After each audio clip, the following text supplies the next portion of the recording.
Hey, welcome to Socialism for All. This file is being recorded for the August 2023 edition of Socialism for All, and it's an audiobook of Reform or Revolution by Rosa Luxemburg from 1900, revised in 1908. If you like this video, please click like and subscribe, and consider supporting on Patreon, patreon.com/socialismforall. There's a link to Patreon in the video description. I apologize if there's a little more background noise than usual in this video, or if there's an odd tone to the recording. It's summer, and I have an AC on. So this piece was written in 1900 and then revised in 1908. The source is Social Reform or Revolution by Rosa Luxemburg, published by Militant Publications, London, 1986, translated by Integer, and HTML transcription and markup by A. Lehrer. The online version is available at the Rosa Luxemburg Internet Archive within the Marxists Internet Archive, Marxists.org. Thanks as usual to MIA for hosting this and thousands of other free Marxist texts. We begin with the introduction. At first view, the title of this work may be found surprising. Can the social democracy, which is what they called Marxism then, be against reforms? Can we contrapose the social revolution, the transformation of the existing order, our final goal, to social reforms? Certainly not. Comment. I hate to interject a comment so early in the audiobook, but I really want to stress this. She just said, can Marxists be against reforms? Can we contrapose the social revolution, our final goal, to social reforms? In other words, is this an either-or thing? Certainly not. This is a position Lenin has also taken. Marx, this just goes back to the beginning. A lot of people get this wrong. They think that any kind of reform is necessarily a trap. It's not. It's in how you use it and how you propagandize against it. But anyway, let's not get ahead of ourselves. Continuing. The daily struggle for reforms, for the amelioration of the condition of the workers within the framework of this existing social order, and for democratic institutions, offers to the social democracy the only means of engaging in the proletarian class war and working in the direction of the final goal, the conquest of political power and the suppression of wage labor. Between social reforms and revolution, there exists for the social democracy an indissoluble tie. The struggle for reforms is its means, the social revolution its aim. It's in Edward Bernstein's theory, presented in his articles on the problems of socialism in the Neue Zeit of 1897-98, and in his book, The Preconditions of Socialism and the Tasks for Social Democracy, sometimes translated in English as Evolutionary Socialism, that we find for the first time the opposition of the two factors of the labor movement. His theory tends to counsel us to renounce the social transformation, the final goal of social democracy, and inversely, to make of social reforms, the means of the class struggle, its aim. Bernstein himself has very clearly and characteristically formulated this viewpoint when he wrote, quote, "The final goal, no matter what it is nothing. The movement is everything," unquote. But since the final goal of socialism constitutes the only decisive factor distinguishing the social democratic movement from bourgeois democracy and from bourgeois radicalism, the only factor transforming the entire labor movement from a vain effort to repair the capitalist order into a class struggle against this order, for the suppression of this order, the question, reform or revolution, as it's posed by Bernstein, equals for the social democracy the question to be or not to be. In the controversy with Bernstein and his followers, everybody in the party ought to understand clearly that it is not a question of this or that method of struggle or of this or that use of tactics, but of the very existence of the social democratic movement. Upon a casual consideration of Bernstein's theory, this may again appear like an exaggeration. Does he not continually mention the social democracy and its aims? Does he not repeat again and again in very explicit language that he too strives toward the final goal of socialism, but in another way? Does he not stress repeatedly that he fully approves of the present practice of the social democracy? That is all true, to be sure. It is also true that every new movement, when it first elaborates its theory and policy, begins by finding support in the preceding movement, though it may be in direct contradiction with the latter. It begins by suiting itself to the forms found at hand, and by speaking the language spoken hereto. In time, the new grain breaks through the old husk. The new movement finds its forms and its own language. To expect an opposition against scientific socialism at its very beginning, to express itself clearly, fully, and to the last consequence on the subject of its real content, to expect it to deny openly and bluntly the theoretic basis of the social democracy, would amount to underrating the power of scientific socialism. Today, he who wants to pass as a socialist, and at the same time declare war on Marxian doctrine, the most stupendous product of the human mind in the century, must begin with involuntary esteem for Marx. He must begin by acknowledging himself to be his disciple, by seeking in Marx's own teachings the points of support for an attack on the latter, while he represents this attack as a further development of Marxian doctrine. On this account, we must, unconcerned by its outer forms, pick out the sheathed kernel of Bernstein's theory. This is a matter of urgent necessity for the broad layers of the industrial proletariat in our party. So comment here what she's saying. She's saying that Bernstein is launching attacks on Marxism from the guise of pretending to be Marxist and, making further developments or improvements on Marxism. And while we have Marxism-Leninism, which is Marxism in the age of imperialism and proletarian revolution, which is consistent with earlier Marxism, this, by contrast, is not. It contradicts it. So again, it's one thing to take the whole thing and then elaborate on it, and it's another thing to undercut major pillars of the original thing and then substitute your own thing. That is what we call revisionism, going back to major theses of Marx and Engels and rewriting them, revising them. You don't do that. But that is what Luxemburg is accusing Bernstein of having done, while again representing his revisionism and contradiction as a, quote, further development. So what she's announcing she's going to do here is get past that outer disguise, analyze the contents, and expose the revisionism within. Continuing, no coarser insult, no baser aspersion can be thrown against the workers than the remarks, quote, theoretic controversies are only for academicians, unquote.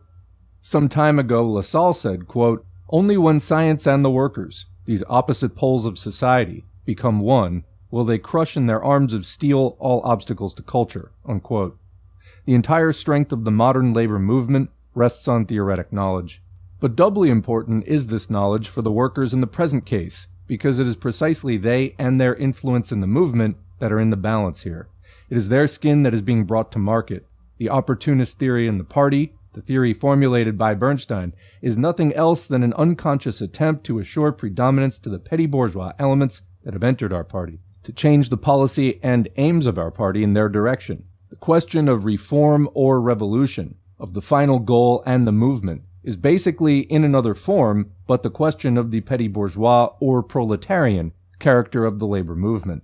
It is therefore in the interest of the proletarian mass of the party to become acquainted, actively and in detail, with the present theoretic knowledge. When it remains the privilege of a handful of academicians in the party, the latter will face the danger of going astray.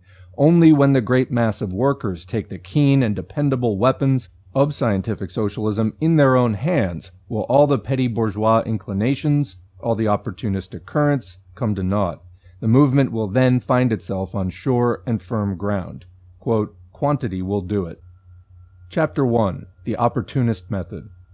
If it's true that theories are only the images of the phenomena of the exterior world in the human consciousness, it must be added, concerning Edward Bernstein's system, that theories are sometimes inverted images. Think of a theory of instituting socialism by means of social reforms in the face of the complete stagnation of the reform movement in Germany. Think of a theory of trade union control. Consider the theory of winning a majority in Parliament after the revision of the Constitution of Saxony and in view of the most recent attempts against universal suffrage.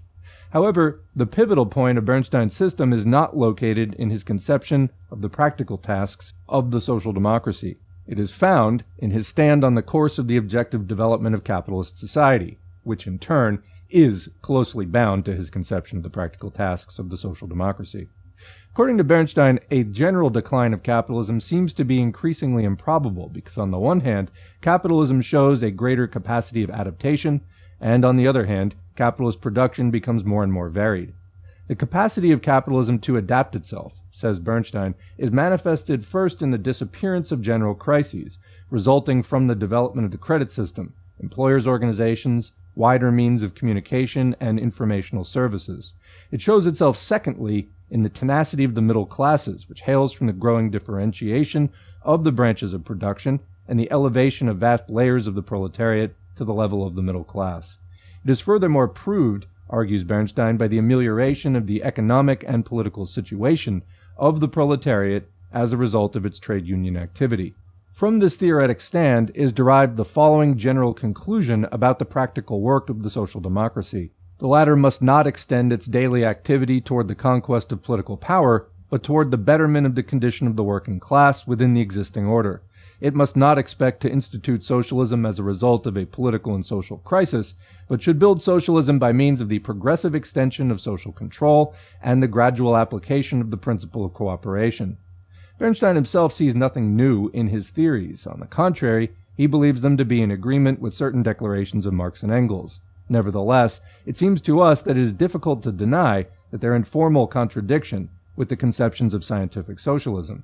If Bernstein's revisionism merely consisted in affirming that the march of capitalist development is slower than was thought before, he would merely be presenting an argument for adjourning the conquest of power by the proletariat, on which everybody agreed up to now. Its only consequence would be a slowing up of the pace of the struggle, but that's not the case. What Bernstein questions is not the rapidity of the development of capitalist society, but the march of the development itself, and consequently, the very possibility of a change to socialism. Socialist theory up to now declared that the point of departure for a transformation to socialism would be a general and catastrophic crisis. We must distinguish in this outlook two things: the fundamental idea and its exterior form. The fundamental idea consists of the affirmation that capitalism, as a result of its own inner contradictions, moves towards a point when it will be unbalanced, when it will become simply impossible. There were good reasons for conceiving that juncture in the form of a catastrophic, general commercial crisis, but that is of secondary importance when the fundamental idea is considered. The scientific basis of socialism rests, as is well known, on three principal results of capitalist development. First, on the growing anarchy of capitalist economy, leading inevitably to its ruin. Second, on the progressive socialization of the process of production, which creates the germs of the future social order. And third, on the increased organization and consciousness of the proletarian class, which constitutes the active factor in the coming revolution. Bernstein pulls away from the first of the three fundamental supports of scientific socialism. He says that capitalist development does not lead to a general economic collapse. He does not merely reject a certain form of the collapse. He rejects the very possibility of collapse. He says textually, quote, "One could claim that by collapse of the present society is meant something else than a general commercial crisis, worse than all others. That is, a complete collapse of the capitalist system brought about as a result of its own contradictions," unquote. And to this he replies, quote, "With the growing development of society, a complete and almost general collapse of the present system of production becomes more and more improbable, because capitalist development increases on the one hand the capacity of adaptation, and on the other, that is at the same time, the differentiation of industry," unquote. So comment here before we get to Luxemburg's comments. Bernstein was writing that in about 1898. So, World War I, the first large-scale clash between the large imperial powers, was still almost 20 years away. Also, we were almost 30 years away from the great stock market crash of 1929 and the ensuing Great Depression, and then following that up and closely linked with it, World War II, out of which, the entire run of things from World War I up through World War II and the immediate aftermath, much social revolution did occur. So, as for the impossibility of that, history would show that in fact did happen. Following World War II, the capitalist world was kind of put in its place for a while, humbled somewhat. They did manage to avoid massive commercial crises on that same level for some time. However, now several decades into the neoliberal, newly deregulated period, we had the 2008 global economic meltdown, a geopolitical situation which looks almost like a rebuilding of the lead up to World War I in some ways. And again, we find ourselves on the precipice of another 2008 style crash, maybe bigger. We're already in the US, for example, in a period of real economic instability and a precarious situation for most of the working people. Giant tent cities of homeless workers, for example. Rents and house prices at literal all-time highs, far eclipsing the 2005-2006 housing bubble that just immediately preceded the 2008 crash, and so on. So just a quick reality check there on the ability for capitalism to continue to have crises despite its capacity for adaptation and differentiation of industry. So continuing with Luxemburg now. But then the question arises, why and how in that case, that is, if capitalism will continue to stabilize itself somehow, can we attain the final goal of social revolution? According to scientific socialism, the historic necessity of the socialist revolution manifests itself above all in the growing anarchy of capitalism, which drives the system into an impasse. But if one admits, with Bernstein, that capitalist development does not move in the direction of its own ruin, then socialism ceases to be objectively necessary. Comment, I guess you could say that it would still be desirable from the perspective of desiring social justice for the exploited and oppressed. But yes, otherwise, if capitalism can just run itself, sustain itself indefinitely, as Bernstein is suggesting, then there is no objective need to switch to a different system, since the objective need stems from the fact that capitalism will become increasingly unstable to the point of just being non-functional and incapable of meeting the needs of, increasing portions of the population. I just want to add also, reading this now, attacks on Bernstein's revisionism and sort of picking it apart, reminds me a lot of some of the whacked out theories that you hear from people supporting Russia in particular right now. Also, to some extent, people supporting Chinese capitalism. Some really wild, unsupported, and decidedly anti-Marxist theories about how social change happens, and it's very much along these lines. All right, back to the text. But if one admits with Bernstein that capitalist development does not move in the direction of its own ruin, then socialism ceases to be objectively necessary. There remain the other two mainstays of the scientific explanation of socialism, which are also said to be consequences of capitalism itself: the socialization of the process of production and the growing consciousness of the proletariat. It is these two matters that Bernstein has in mind when he says, quote, "The suppression of the theory of collapse does not in any way deprive socialist doctrine of the power of persuasion. For example, closely, what are all factors enumerated by us that make for the suppression or the modification of the former crises? Nothing else, in fact, than the conditions, or even in part the germs, of the socialization of production and exchange," unquote. Very little reflection is needed to understand that here, too, we face a false conclusion. Where lies the importance of all the phenomena that are said by Bernstein to be the means of capitalist adaptation? Cartels, the credit system, the development of means of communication, the amelioration of the situation of the working class, etc. Obviously, in that they suppress, or at least attenuate, the internal contradictions of capitalist economy, and stop the development or the aggravation of these contradictions. Thus, the suppression of crises can only mean the suppression of the antagonism between production and exchange on the capitalist base. The amelioration of the situation of the working class, or the penetration of certain fractions of the class into middle layers, can only mean the attenuation of the antagonism between capital and labor. But if the mentioned factors suppress the capitalist contradictions, and consequently save the system from ruin, if they enable capitalism to maintain itself, and that's why Bernstein calls them means of adaptation, how can cartels, the credit system, trade unions, etc., be at the same time, quote, the conditions and even in part the germs of socialism? Obviously only it's in the sense that they express most clearly the social character of production. But by presenting it in its capitalist form, the same factors render superfluous, inversely in the same measure, the transformation of this socialized production into socialist production.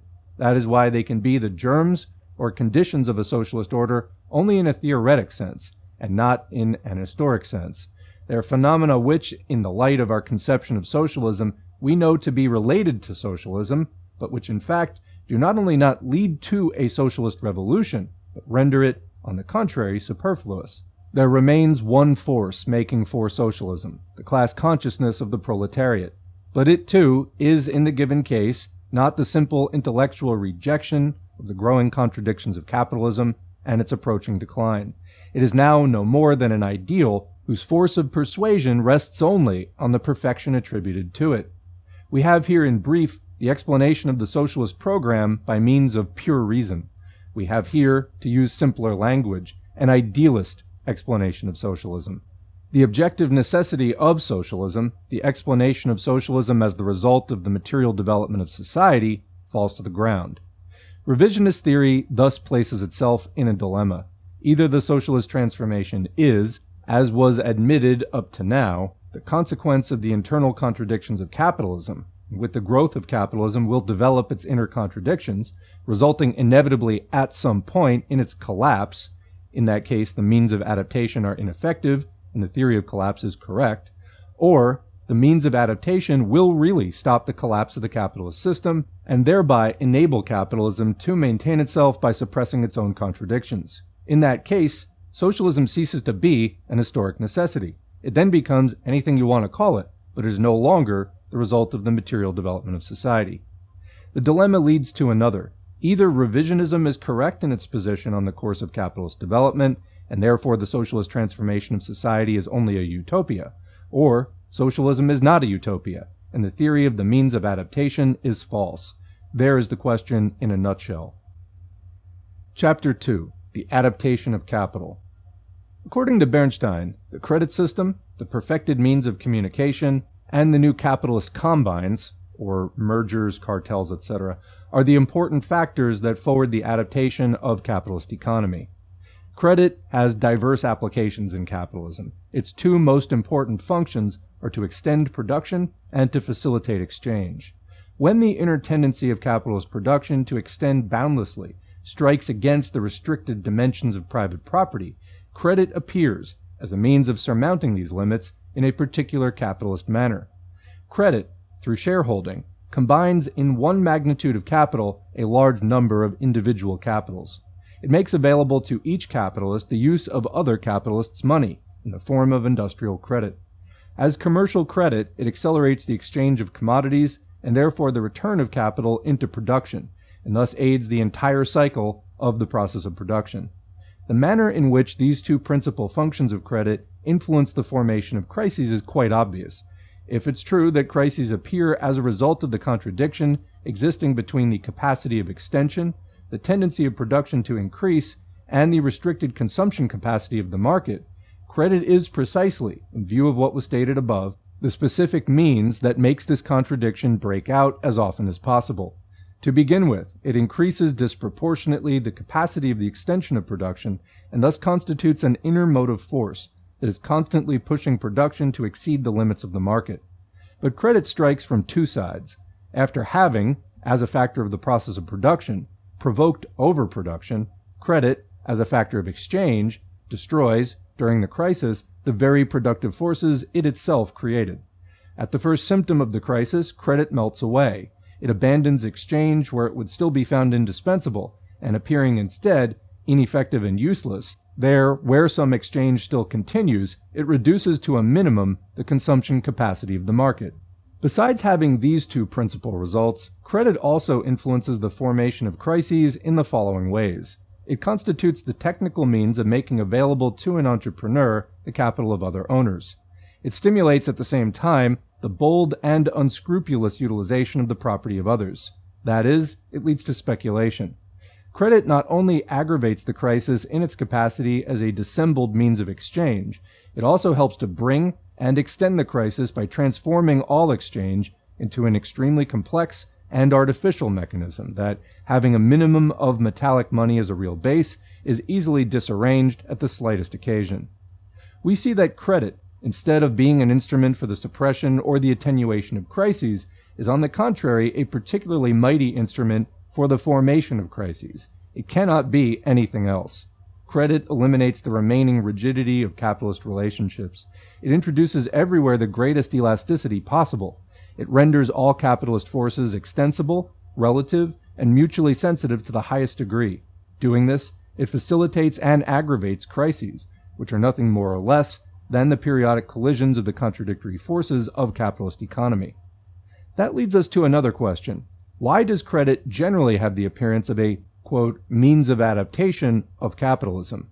No matter what the relation or form in which this, quote, adaptation is represented by certain people, it obviously consists only of the power to suppress one of the several antagonistic relations of capitalist economy, that is, of the power to suppress or weaken one of these contradictions, and allow freedom of movement, at one point or another, to the other fettered productive forces.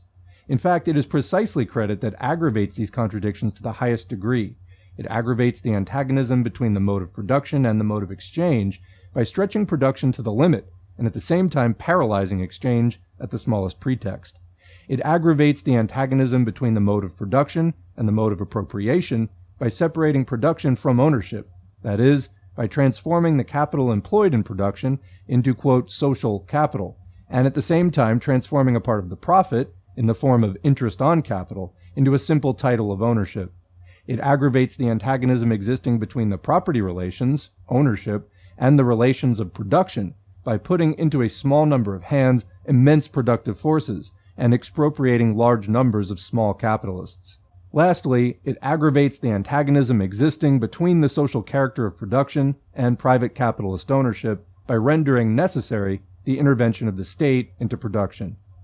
In short, credit reproduces all the fundamental antagonisms of the capitalist world. It accentuates them. It precipitates their development and thus pushes the capitalist world forward to its own destruction. The prime act of capitalist adaptation, as far as credit is concerned, should really consist in breaking and suppressing credit. In fact, credit is far from being a means of capitalist adaptation. It is, on the contrary, a means of destruction of the most extreme revolutionary significance.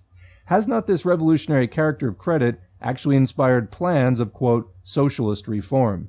As such, it has some distinguished proponents, some of whom, Isaac Pereira in France, were, as Marx put it, half prophets, half rogues. Just as fragile is the second, quote, means of adaptation, employers' organizations. According to Bernstein, such organizations will put an end to the anarchy of production and do away with crises through their regulation of production. The multiple repercussions of the development of cartels and trusts have not been considered too carefully up to now, but they predict a problem that can only be solved with the aid of Marxist theory. One thing is certain. We could speak of a damming up of capitalist anarchy through the agency of capitalist combines only in the measure that cartels, trusts, etc. become, even approximately, the dominant form of production. But such a possibility is excluded by the very nature of cartels. The final economic aim and result of combines is the following. Through the suppression of competition in a given branch of production, the distribution of the massive profit realized on the market is influenced in such a manner that there's an increase of the share going to this branch of industry. Such organization of the field can increase the rate of profit in one branch of industry at the expense of another. That is precisely why it cannot be generalized, for when it is extended to all important branches of industry, this tendency suppresses its own influence. Comment. So in other words, the formation of trusts and cartels and mergers of that nature is so that industry in which they're located can profit at the expense of other industries. But if you do that in all the industries, then there is no particular advantage to any one of them. Continuing. Furthermore, within the limits of their practical application, the result of combines is the very opposite of suppression of industrial anarchy. Cartels ordinarily succeed in obtaining an increase of profit in the home market by producing at a lower rate of profit for the foreign market, thus utilizing the supplementary portions of capital which they cannot utilize for domestic needs. That is to say, they sell abroad cheaper than they do at home. The result is the sharpening of competition abroad, the very opposite of what certain people want to find. That is well demonstrated by the history of the world's sugar industry. Generally speaking, combines treated as a manifestation of the capitalist mode of production can only be considered a definite phase of capitalist development. Cartels are fundamentally nothing else than a means resorted to by the capitalist mode of production for the purpose of holding back the fatal fall of the rate of profit in certain branches of production. What method do cartels employ for this end? That of keeping inactive a part of the accumulated capital. That is, they use the same method which, in another form, is employed in crises. The remedy and the illness resemble each other like two drops of water. Indeed, the first can be considered the lesser evil only up to a certain point. When the outlets of disposal begin to shrink, and the world market has been extended to its limit, and has become exhausted through the competition of the capitalist countries, and sooner or later that is bound to come, then the forced partial idleness of capital will reach such dimensions that the remedy will become transformed into a malady, and capital, already pretty much, quote, socialized through regulation, will tend to revert again to the form of individual capital. In the face of the increased difficulties of finding markets, each individual portion of capital will prefer to take its chances alone.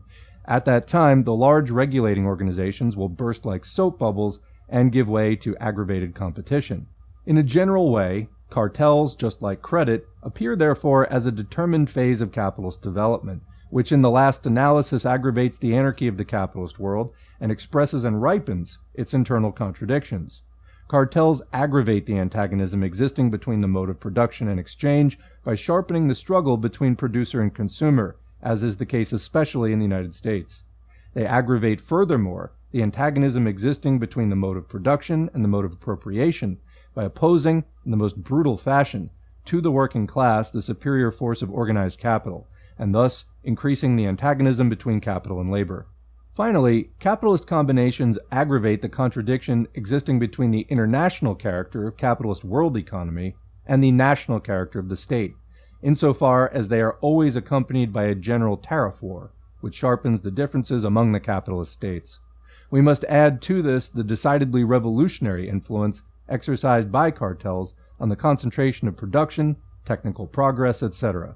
In other words, when evaluated from the angle of their final effect on capitalist economy, cartels and trusts fail as a, quote, means of adaptation. They fail to attenuate the contradictions of capitalism. On the contrary, they appear to be an instrument of greater anarchy. They encourage the further development of the internal contradictions of capitalism. They accelerate the coming of a general decline of capitalism. But if the credit system, cartels, and the rest do not suppress the anarchy of capitalism, why have we not had a major commercial crisis for 2 decades, since 1873? Is this not a sign that, contrary to Marx's analysis, the capitalist mode of production has adapted itself, at least in a general way, to the needs of society? Hardly had Bernstein rejected, in 1898, Marx's theory of crises when a profound general crisis broke out in 1900, while 7 years later, a new crisis beginning in the United States hit the world market. Facts proved this theory of adaptation to be false. They showed at the same time that the people who abandoned Marx's theory of crisis only because no crisis occurred within a certain space of time merely confused the essence of this theory with one of its secondary exterior aspects, the 10-year cycle. The description of the cycle of modern capitalist industry as a 10-year period was to Marx and Engels in 1860 and 1870 only a simple statement of facts. It was not based on a natural law, but on a series of given historic circumstances that were connected with the rapidly spreading activity of young capitalism. The crisis of 1828 was, in effect, the result of extensive investment of capital in the construction of roads, canals, gasworks, which took place during the preceding decade, particularly in England, where the crisis broke out. The following crisis of 1836 to 39 was similarly the result of heavy investments in the construction of means of transportation. The crisis of 1847 was provoked by the feverish building of railroads in England. From 1844 to 47, in 3 years, the British Parliament gave railway concessions to the value of $15 billion. In each of the 3 mentioned cases, a crisis came after new bases for capitalist development were established. In 1857, the same result was brought by the abrupt opening of new markets for European industry in America and Australia, after the discovery of the gold mines and the extensive construction of railway lines, especially in France, where the example of England was then closely imitated. From 1852 to 56, new railway lines to the value of 1.25 billion francs were built in France alone. And finally, we have the Great Crisis of 1873, a direct consequence of the firm boom of large industry in Germany and Austria, which followed the political events of 1866 and 71. So that up to now, the sudden extension of the domain of capitalist economy, and not its shrinking, was each time the cause of the commercial crisis. That the international crises repeated themselves precisely every 10 years was a purely exterior fact, a matter of chance. The Marxist formula for crises, as presented by Engels and Anti-Düring and by Marx in the first and third volumes of Capital, applies to all crises only in the measure that it uncovers their international mechanism and their general basic causes. Crises may repeat themselves every 5 or 10 years, or even every 8 or 20 years. But what proves best the falseness of Bernstein's theory is that it is in the countries having the greatest development of the famous, quote, means of adaptation, credit, perfected communications, and trusts, that the last crisis, 1907 to 8, was the most violent. The belief that capitalist production could adapt itself to exchange presupposes one of 2 things. Either the world market can spread unlimitedly, or on the contrary, the development of the productive forces is so fettered that it cannot pass beyond the bounds of the market. The first hypothesis constitutes a material impossibility. The second is rendered just as impossible by the constant technical progress that daily creates new productive forces in all branches. There remains still another phenomenon which, says Bernstein, contradicts the course of capitalist development as it's indicated above. In the steadfast phalanx of middle-sized enterprises, Bernstein sees a sign that the development of large industry does not move in a revolutionary direction, and is not as effective from the angle of the concentration of industry as was expected by the, quote, theory of collapse. He is here, however, the victim of his own lack of understanding, for to see the progressive disappearance of large industry is to misunderstand, sadly, the nature of this process. According to Marxist theory, small capitalists play in the general course of capitalist development the role of pioneers of technical change. They possess that role in a double sense. They initiate new methods of production in well-established branches of industry. They are instrumental in the creation of new branches of production not yet exploited by the big capitalist. It is false to imagine that the history of the middle-sized capitalist establishments proceeds rectilinearly in the direction of their progressive disappearance. The course of this development is, on the contrary, purely dialectical and moves constantly among contradictions. The middle capitalist layers find themselves, just like the workers, under the influence of two antagonistic tendencies, one ascendant, the other descendant. In this case, the descendant tendency is the continued rise of the scale of production, which overflows periodically the dimensions of the average-sized parcels of capital and removes them repeatedly from the terrain of world competition.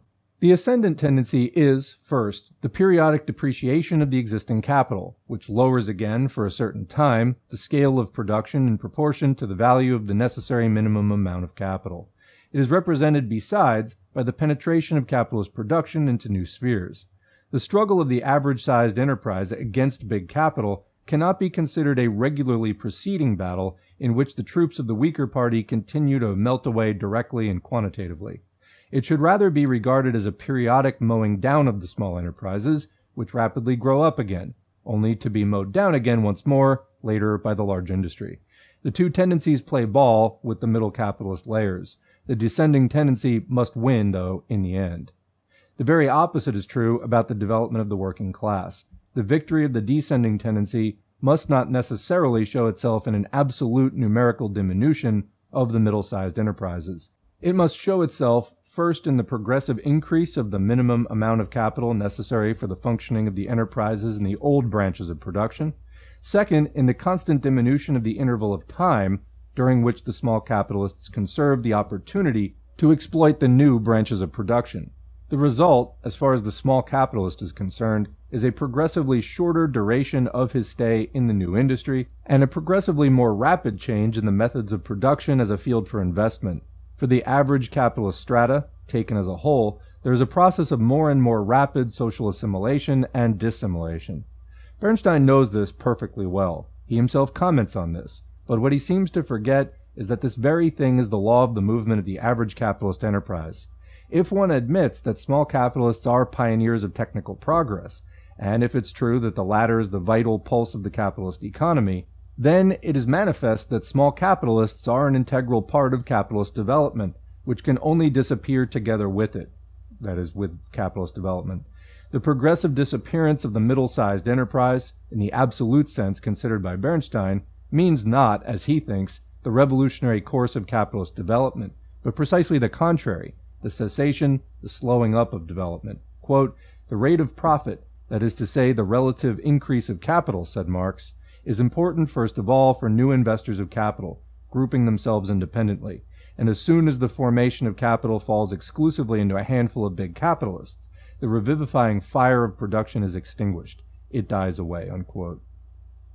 At the end of chapter 2, this last section is important to understand, so if you need to go over it again, please do so. To summarize a bit, starting from the section where it says, "There remains still another phenomenon," basically Luxemburg is saying here that Bernstein raises the complaint against the collapse theory, which is again fundamental to Marxism, that, oh look, there are still middle-sized enterprises, and therefore large industry is not revolutionary, is not moving capitalism in any particular direction. That is to say, is not moving capitalism in a less stable, more precarious direction that is more and more likely to collapse. But Luxemburg responds by saying, well, yeah, the middle-sized capitalist establishments, it's going to get harder and harder to be a petty bourgeois middle-sized capitalist establishment, but they're never going to go away entirely until capitalism itself is gone. It just gets harder to do that. But so small capitalists serve what functions within capitalism? So number one,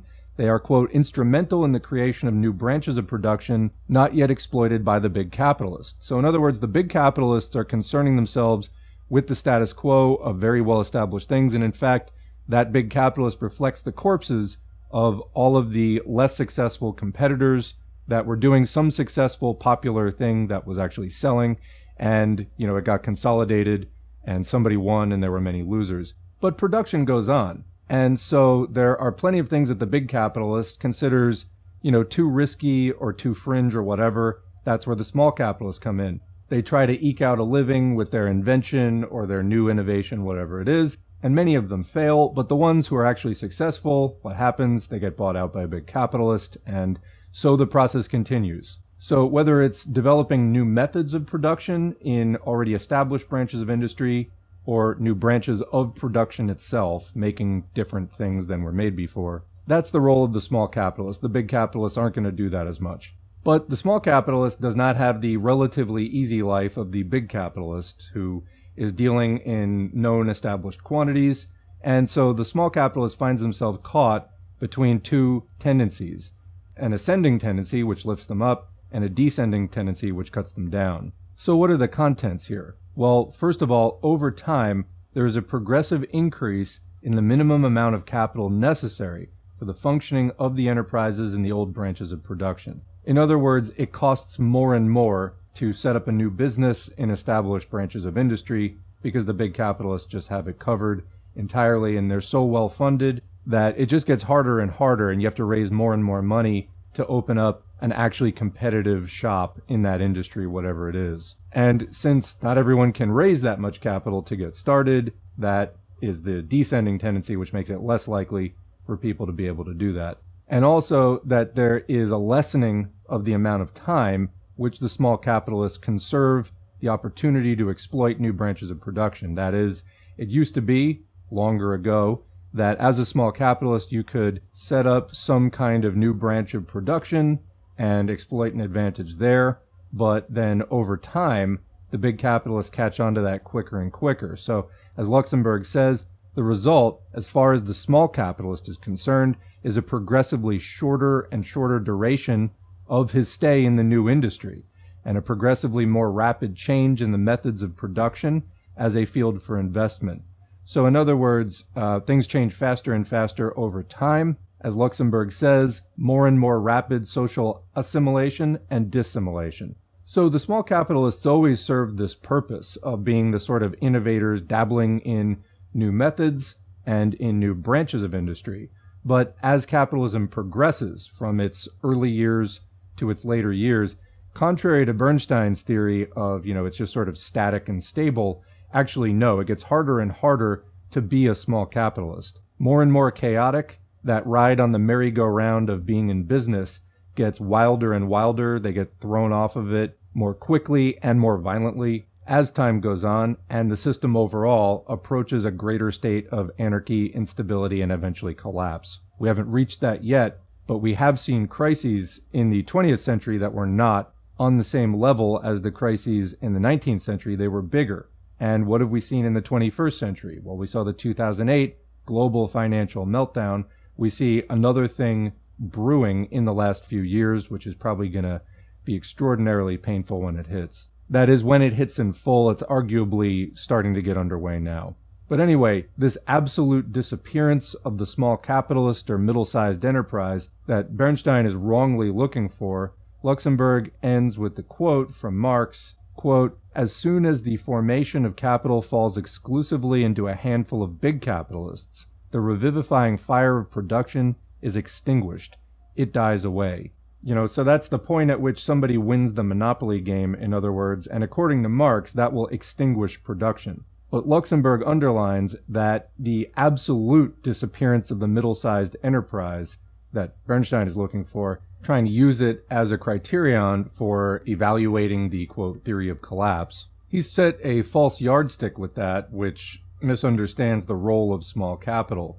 Basically, what he should be looking at is the nature of the experience of the small capitalist. That may be more the truer measure of the stability of the system and its likely proximity to that terminal collapse stage. In other words, by the time they're all gone, so too will be the big capitalists, because the forces that will cause them to be gone will also cause the entire system to go under. Chapter 3. The Realization of Socialism through Social Reforms. Bernstein rejects the theory of collapse as an historic road towards socialism.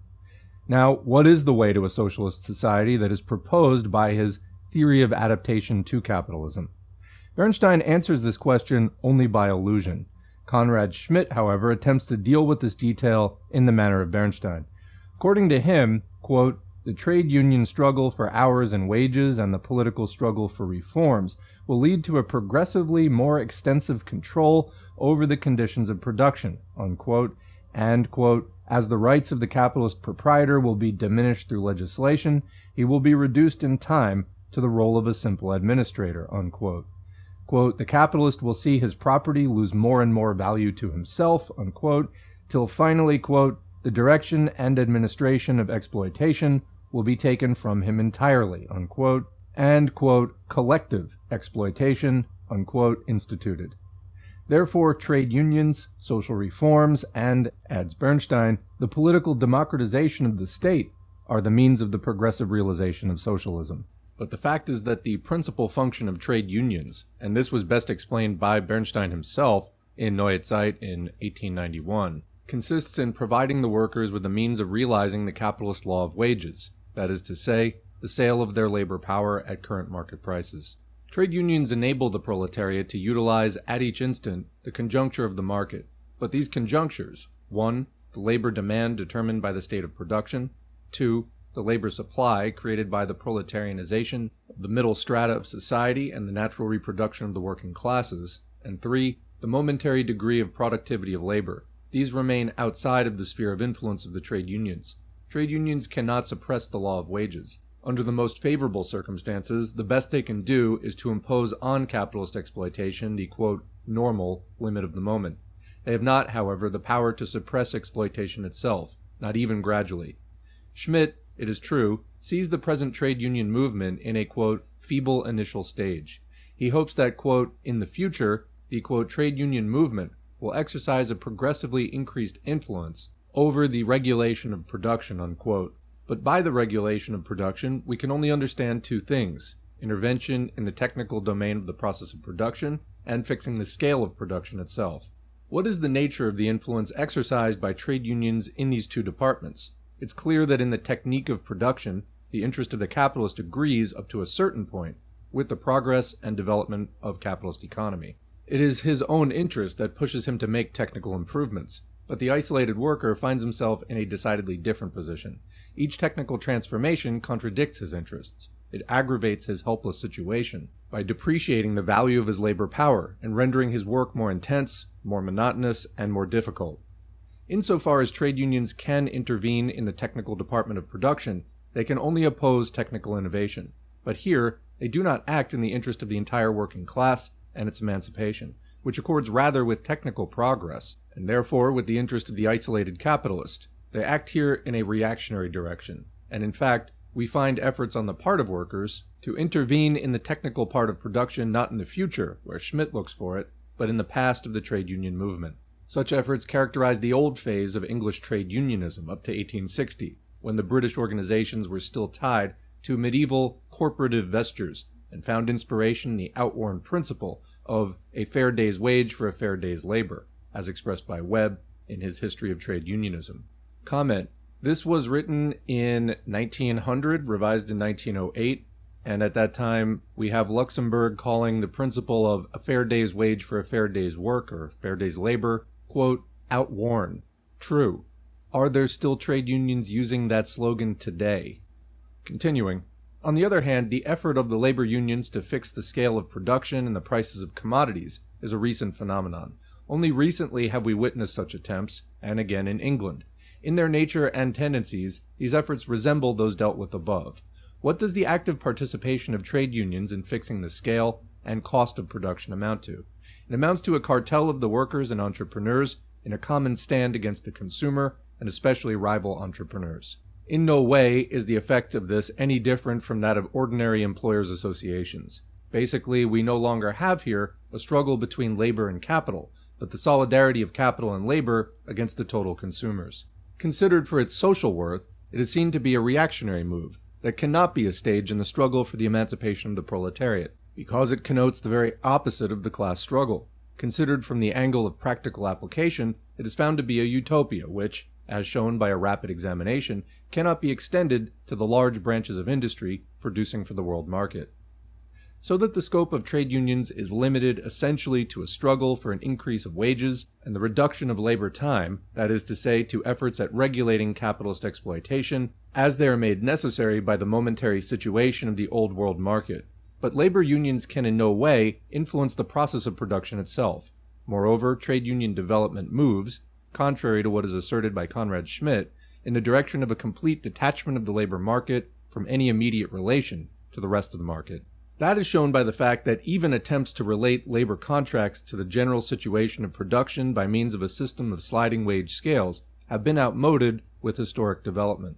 The British labor unions are moving farther and farther away from such efforts. Even within the effective boundaries of its activity, the trade union movement cannot spread in the unlimited way claimed for it by the theory of adaptation. On the contrary, if we examine the large factors of social development, we see that we are not moving toward an epoch marked by a victorious development of trade unions, but rather toward a time when the hardships of labor unions will increase. Once industrial development has attained its highest possible point, and capitalism has entered its descending phase on the world market, the trade union struggle will become doubly difficult. In the first place, the objective conjuncture of the market will be less favorable to the sellers of labor power, because the demand for labor power will increase at a slower rate, and labor supply more rapidly than at present. In the second place, the capitalists themselves, in order to make up for losses suffered on the world market, will make even greater efforts than at present to reduce the part of the total product going to the workers in the form of wages. The reduction of wages is, as pointed out by Marx, one of the principal means of slowing the fall of profit. The situation in England already offers us a picture of the beginning of the second stage of trade union development. Trade union action is reduced of necessity to the simple defense of already realized gains, and even that is becoming more and more difficult. Such is the general trend of things in our society. The counterpart of this tendency should be the development of the political side of the class struggle. Conrad Schmidt commits the same error of historic perspective when he deals with social reforms. He expects that social reforms, like trade union organizations, will, quote, dictate to the capitalists the only conditions under which they will be able to employ labor power, unquote. Seeing reform in this light, Bernstein calls labor legislation a piece of, quote, social control, and as such, a piece of socialism. Similarly, Conrad Schmidt always uses the term social control when he refers to labor protection laws. Once he has thus happily transformed the state into society, he confidently adds, quote, that is to say, the rising working class. As a result of this trick of substitution, the innocent labor laws enacted by the German Federal Council are transformed into transitory socialist measures supposedly enacted by the German proletariat. The mystification is obvious. We know that the present state is not, quote, society representing the, quote, rising working class. It is itself the representative of capitalist society. It is a class state.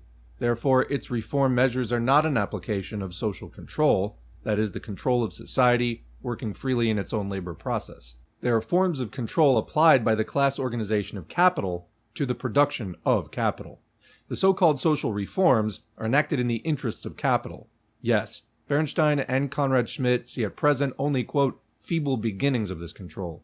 They hope to see a long succession of reforms in the future, all favoring the working class.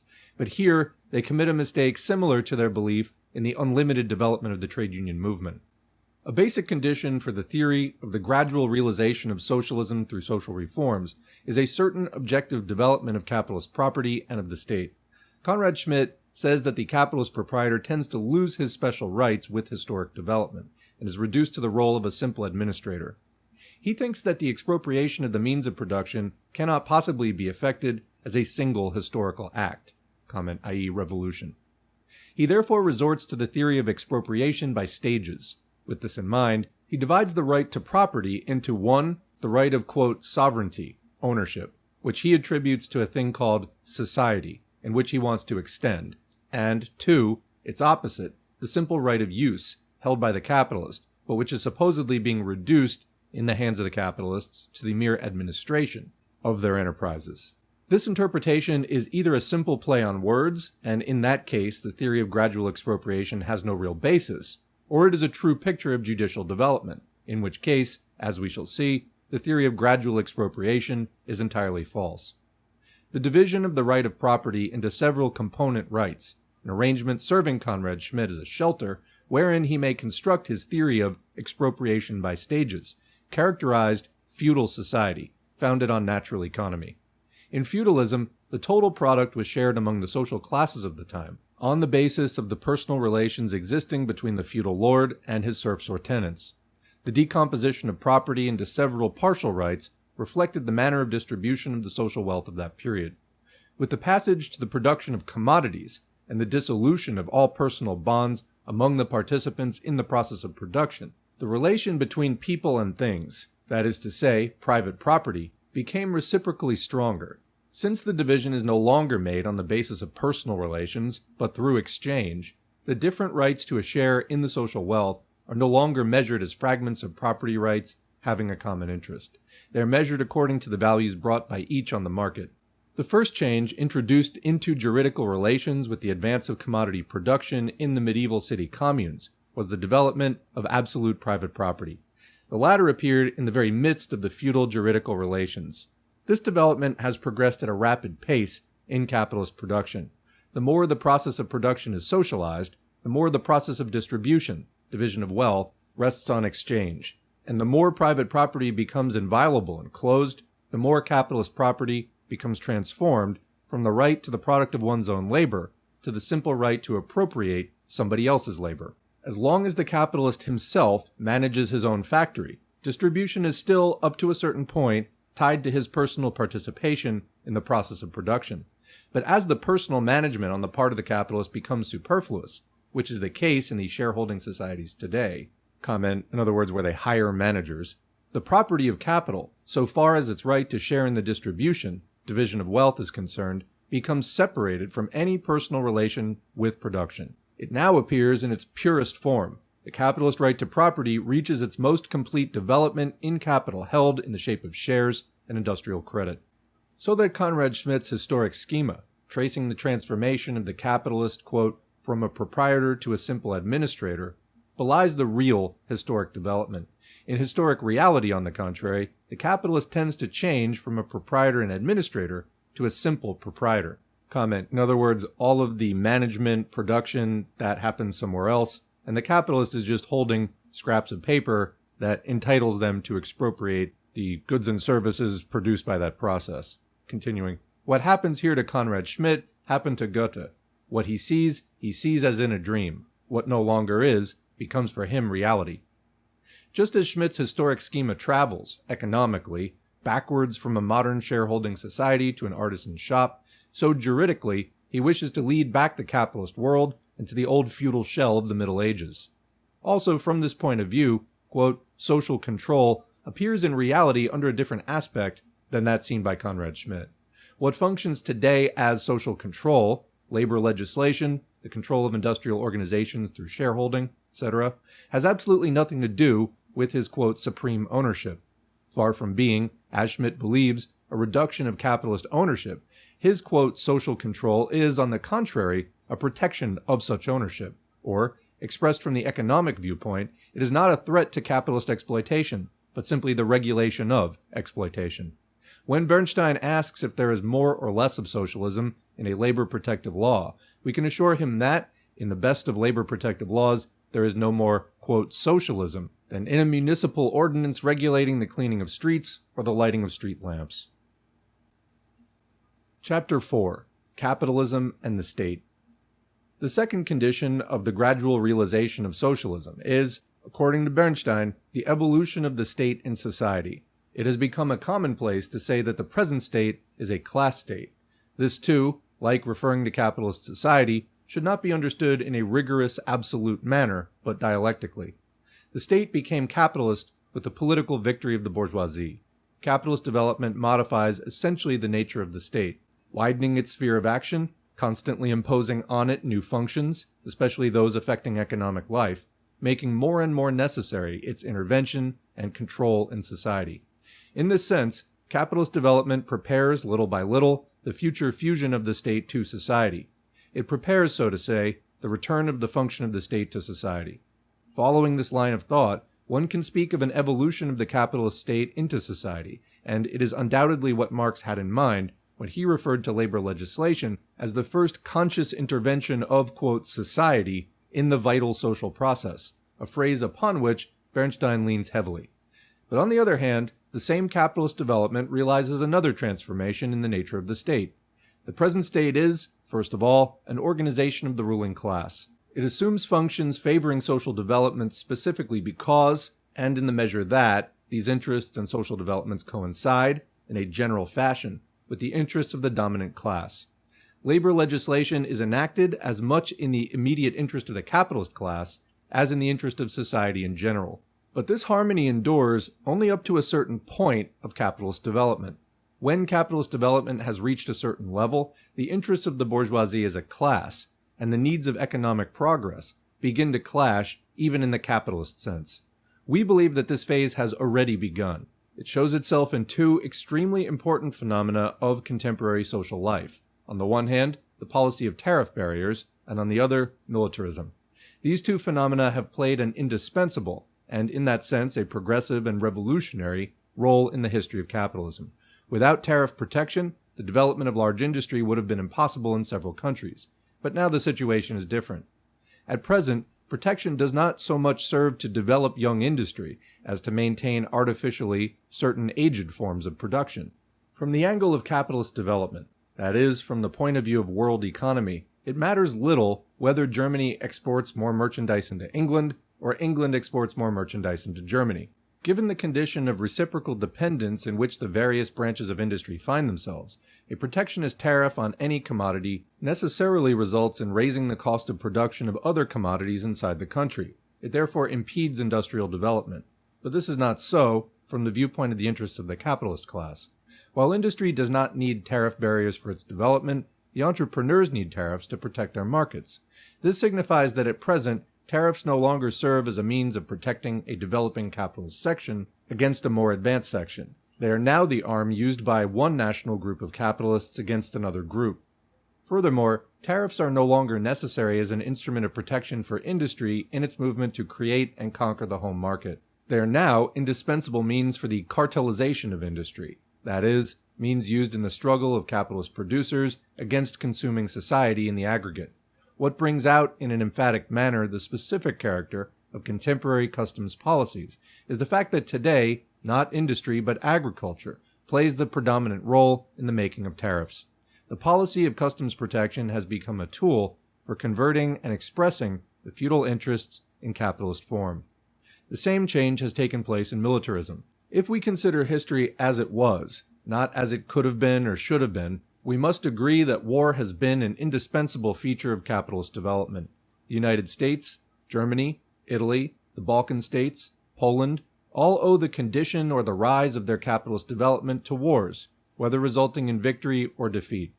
As long as there were countries marked by internal political division or economic isolation which had to be destroyed, militarism played a revolutionary role, considered from the viewpoint of capitalism. But at present, the situation is different. If world politics have become the stage of menacing conflicts, it is not so much a question of the opening of new countries to capitalism. It is a question of already existing European antagonisms, which, transported into other lands, have exploded there. The armed opponents we see today in Europe and on other continents do not range themselves as capitalist countries on one side and backward countries on the other. They are states pushed to war, especially as a result of their similarly advanced capitalist development.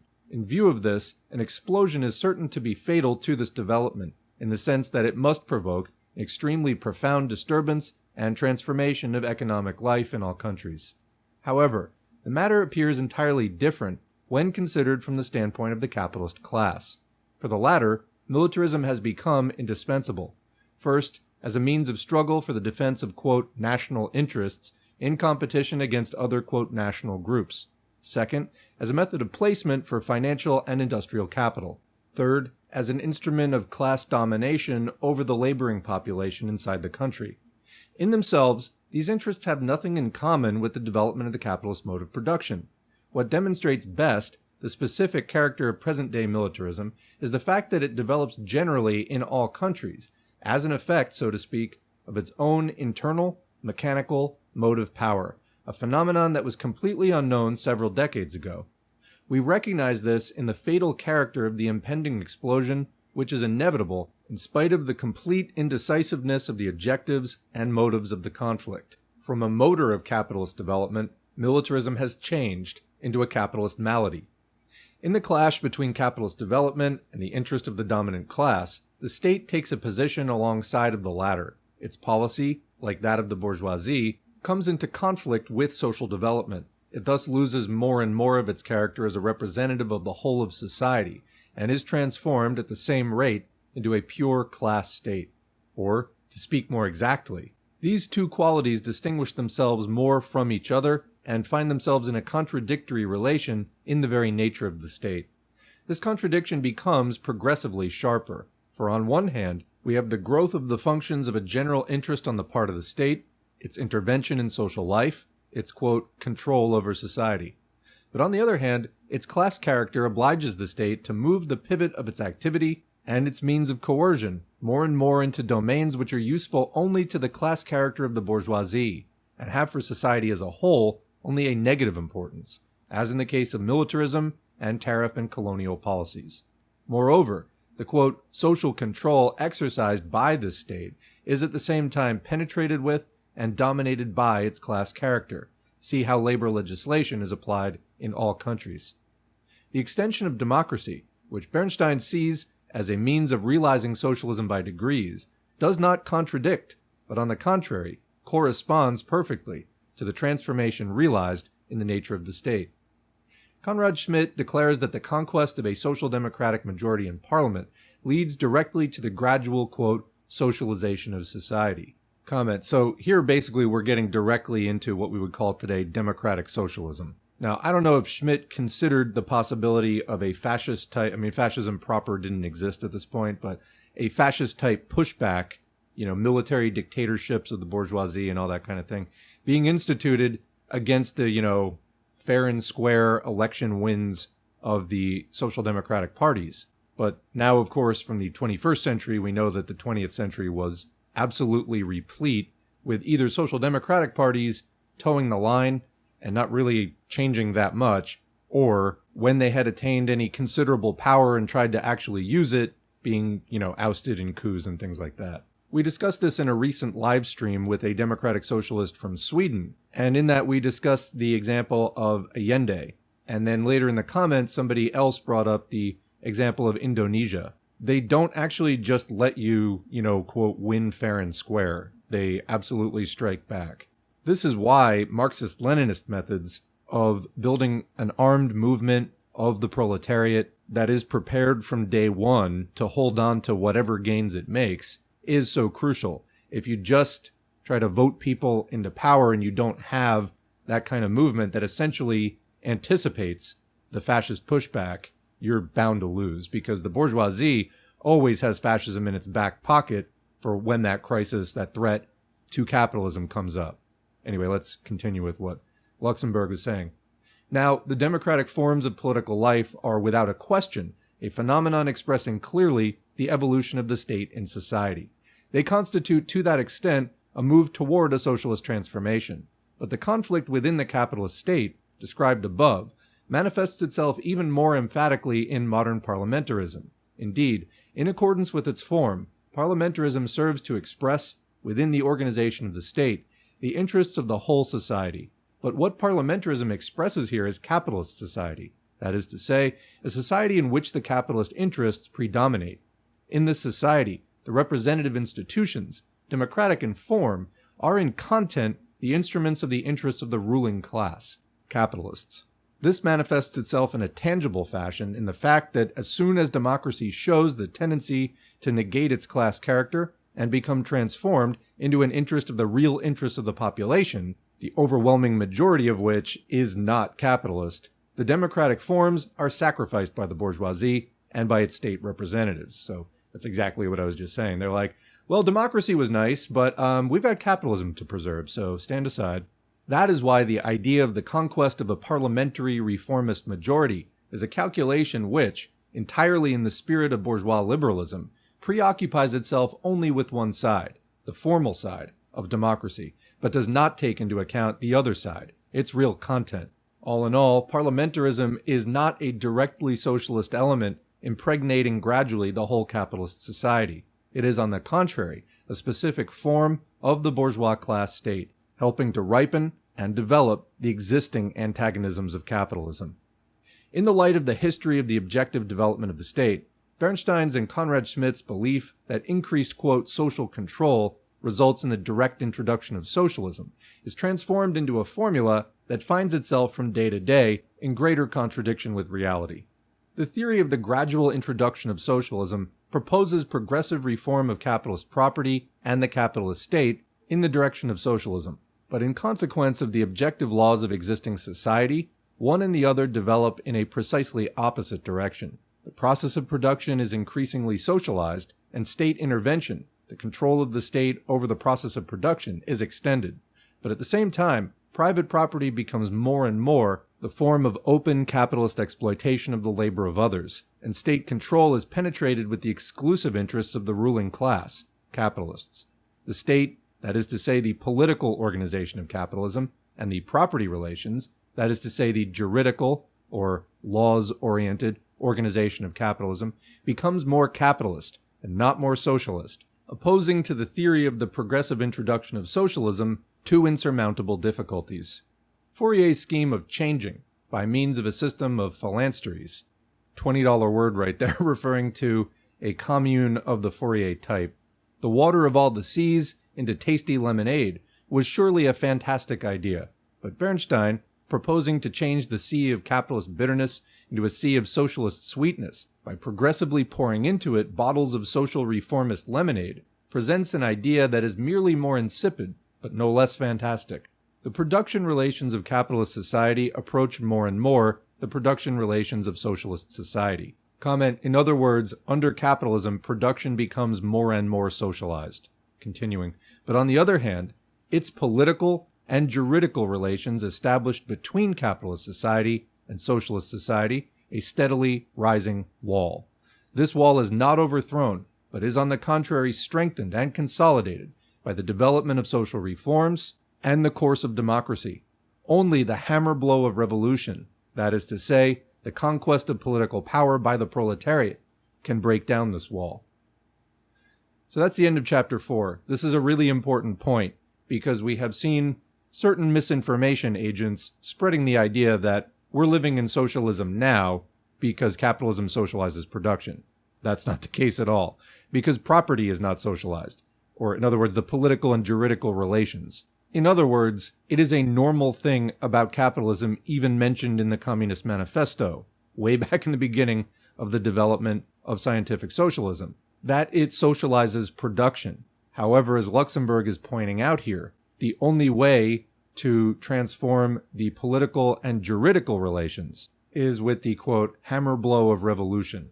And in keeping with the titular focus of this piece, reform or revolution, how does reform relate to this? Well, while reforms under capitalism may produce somewhat more pleasant conditions, or at least more regular conditions, what it's really doing is regulating exploitation, not banishing it. So while it's not necessarily a bad thing in itself, as Luxemburg says, this wall between capitalist society and socialist society, which consist of the capitalist political and juridical relations, is, quote, strengthened and consolidated by the development of social reforms and the course of bourgeois democracy. So if our goal is to break down that wall, and not just to have production socialized, but also the political and juridical aspects of society socialized as well, then social reforms under capitalism absolutely cannot get us there. They in fact form the basis of a more stable capitalism. We may get into this in more detail later, but this is why, when socialist political parties make demands under capitalism, we want to constantly make demands that the system is unable to fulfill in full and still maintain capitalism. We want to be constantly directing people's attention beyond that wall, beyond the limits of capitalist society, to what could be if we break it down. Chapter 5. The Consequences of Social Reformism and the General Nature of Reformism. In the first chapter, we aimed to show that Bernstein's theory lifted the program of the socialist movement off its material base and tried to place it onto an idealist base. How does this theory fare when translated into practice? Upon the first comparison, the party practice resulting from Bernstein's theory does not seem to differ from the practice followed by the social democracy up to now. Formerly, the activity of the Social Democratic Party consisted of trade union work, of agitation for social reforms, and the democratization of existing political institutions. The difference is not in the what, but in the how. At present, the trade union struggle and parliamentary practice are considered to be the means of guiding and educating the proletariat in the preparation for the task of taking over power. From the revisionist standpoint, this conquest of power is at the same time impossible or useless, and therefore, trade union and parliamentary activity are to be carried on by the party only for their immediate results, that is, for the purpose of bettering the present situation of the workers, for the gradual reduction of capitalist exploitation, for the extension of social control. So that if we do not consider momentarily the immediate amelioration of the workers' condition, an objective common to our party program as well as to revisionism, the difference between the two outlooks is in brief the following. According to the present conception of the party, trade union and parliamentary activity are important for the socialist movement because such activity prepares the proletariat, that is to say, creates the subjective factor of the socialist transformation, for the task of realizing socialism.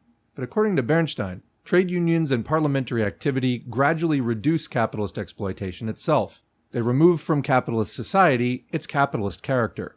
They realize objectively the desired social change. Examining the matter closely, we see that the two conceptions are diametrically opposed.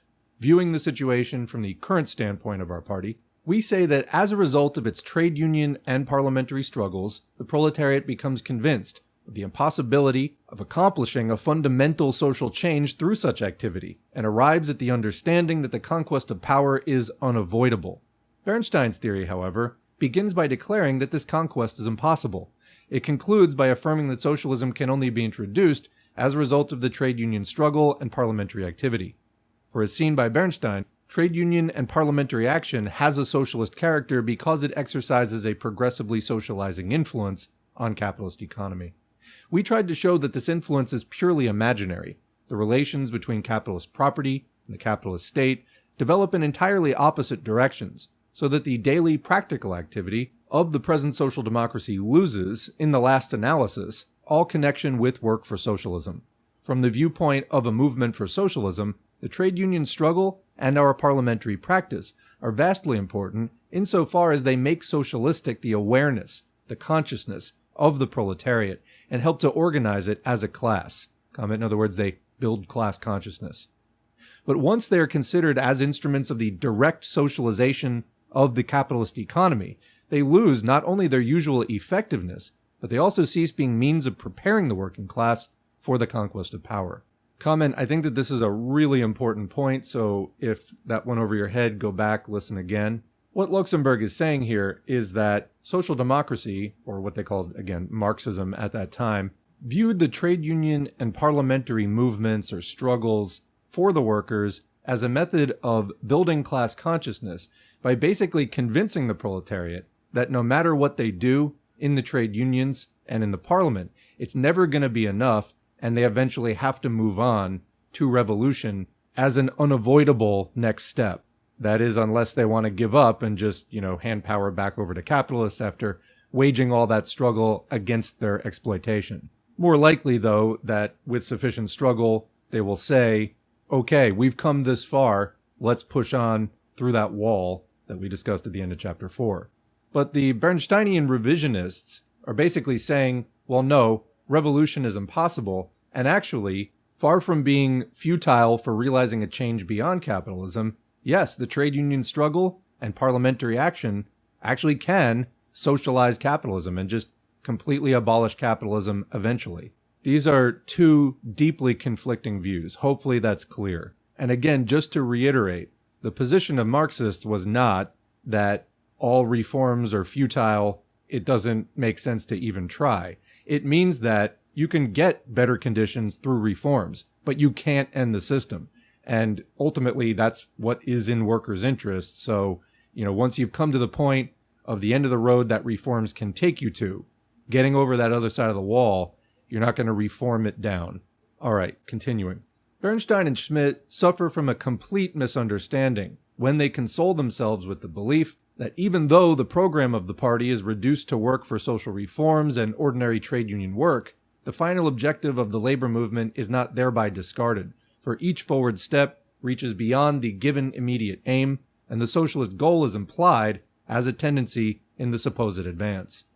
That is certainly true about the present procedure of the German social democracy. It is true whenever a firm and conscious effort for conquest of political power impregnates the trade union struggle and the work for social reforms. But if this effort is separated from the movement itself, and social reforms are made an end in themselves, then such activity not only doesn't lead to the final goal of socialism, but moves in a precisely opposite direction. Comment, why? Because what's the only thing that can lead to the final goal of socialism? Answer, the hammer blow of social revolution. How do you get social revolution? By the increased class consciousness of the proletariat as a developed movement through trade union and parliamentary work, who see through that work that it only leads them up to a certain point and that they've got to take that next step outside of those activities. But as Luxemburg says, if those activities are presented and you convince people that they're an end in themselves, which don't need the extra step of that hammer blow, then you've just convinced workers that the vital final task they must accomplish in capitalism, they don't actually need to do. It's entirely counterproductive. Continuing. Conrad Schmidt simply falls back on the idea that an apparently mechanical movement, once started, cannot stop by itself because, quote, one's appetite grows with the eating. In other words, once the workers get a taste of it, they will keep pressing on. And the working class supposedly will not content itself with reforms till the final socialist transformation is realized. Now, the last mentioned condition is quite real. Its effectiveness is guaranteed by the very insufficiency of capitalist reforms. But the conclusion drawn from it could only be true if it were possible to construct an unbroken chain of augmented reforms leading from the capitalism of today to socialism. This, of course, is sheer fantasy. In accordance with the nature of things as they are, the chain breaks quickly, and the paths that the supposed forward movement can take from that point on are many and varied. What will be the immediate result should our party change its general procedure to suit a viewpoint that wants to emphasize the practical results of our struggle, that is, social reforms? As soon as, quote, immediate results become the principal aim of our activity, the clear-cut, irreconcilable point of view, which has meaning only insofar as it proposes to win power, will be found more and more inconvenient. The direct consequence of this will be the adoption by the party of a, quote, policy of compensation, a policy of political trading, and an attitude of diffident diplomatic conciliation. But this attitude cannot be continued for a long time. Since the social reforms can only offer an empty promise, the logical consequence of such a program must necessarily be disillusionment. It is not true that socialism will arise automatically from the daily struggle of the working class. Socialism will be the consequence of 1, the growing contradictions of capitalist economy, and 2, the comprehension by the working class of the unavoidability of the suppression of these contradictions through a social transformation. When, in the manner of revisionism, the first condition is denied and the second rejected, the labor movement finds itself reduced to a simple cooperative and reformist movement. We move here in a straight line toward the total abandonment of the class viewpoint. This consequence also becomes evident when we investigate the general character of revisionism. It is obvious that revisionism does not wish to concede that its standpoint is that of the capitalist apologist. It does not join the bourgeois economists in denying the existence of the contradictions of capitalism. But on the one hand, what precisely constitutes the fundamental point of revisionism and distinguishes it from the attitude taken by the social democracy up to now is that it does not base its theory on the belief that the contradictions of capitalism will be suppressed as a result of the logical inner development of the present economic system. We may say that the theory of revisionism occupies an intermediate place between two extremes. Revisionism does not expect to see the contradictions of capitalism mature. It does not propose to suppress these contradictions through a revolutionary transformation. It wants to lessen, to attenuate the capitalist contradictions, so that the antagonism existing between production and exchange is to be mollified by the cessation or stopping of crises and the formation of capitalist combines. The antagonism between capital and labor is to be adjusted by bettering the situation of the workers and by the conservation of the middle classes.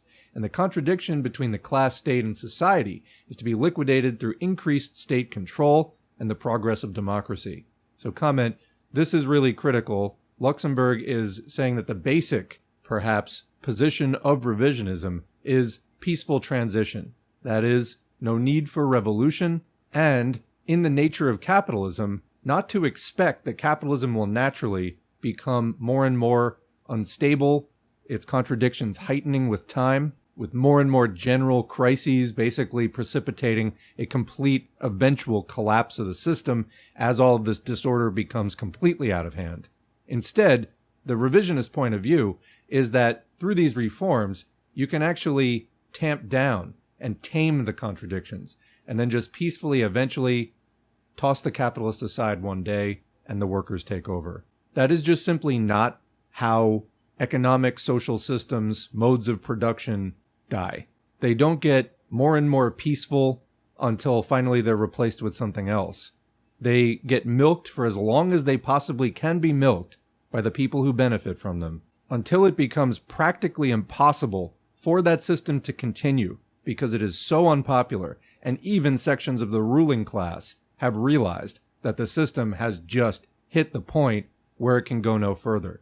Remember that revolutions are very chaotic events. The kind of upheaval there can be traumatic, and generally people want to avoid that kind of event in their life. In short, change is hard, radical sudden change even harder.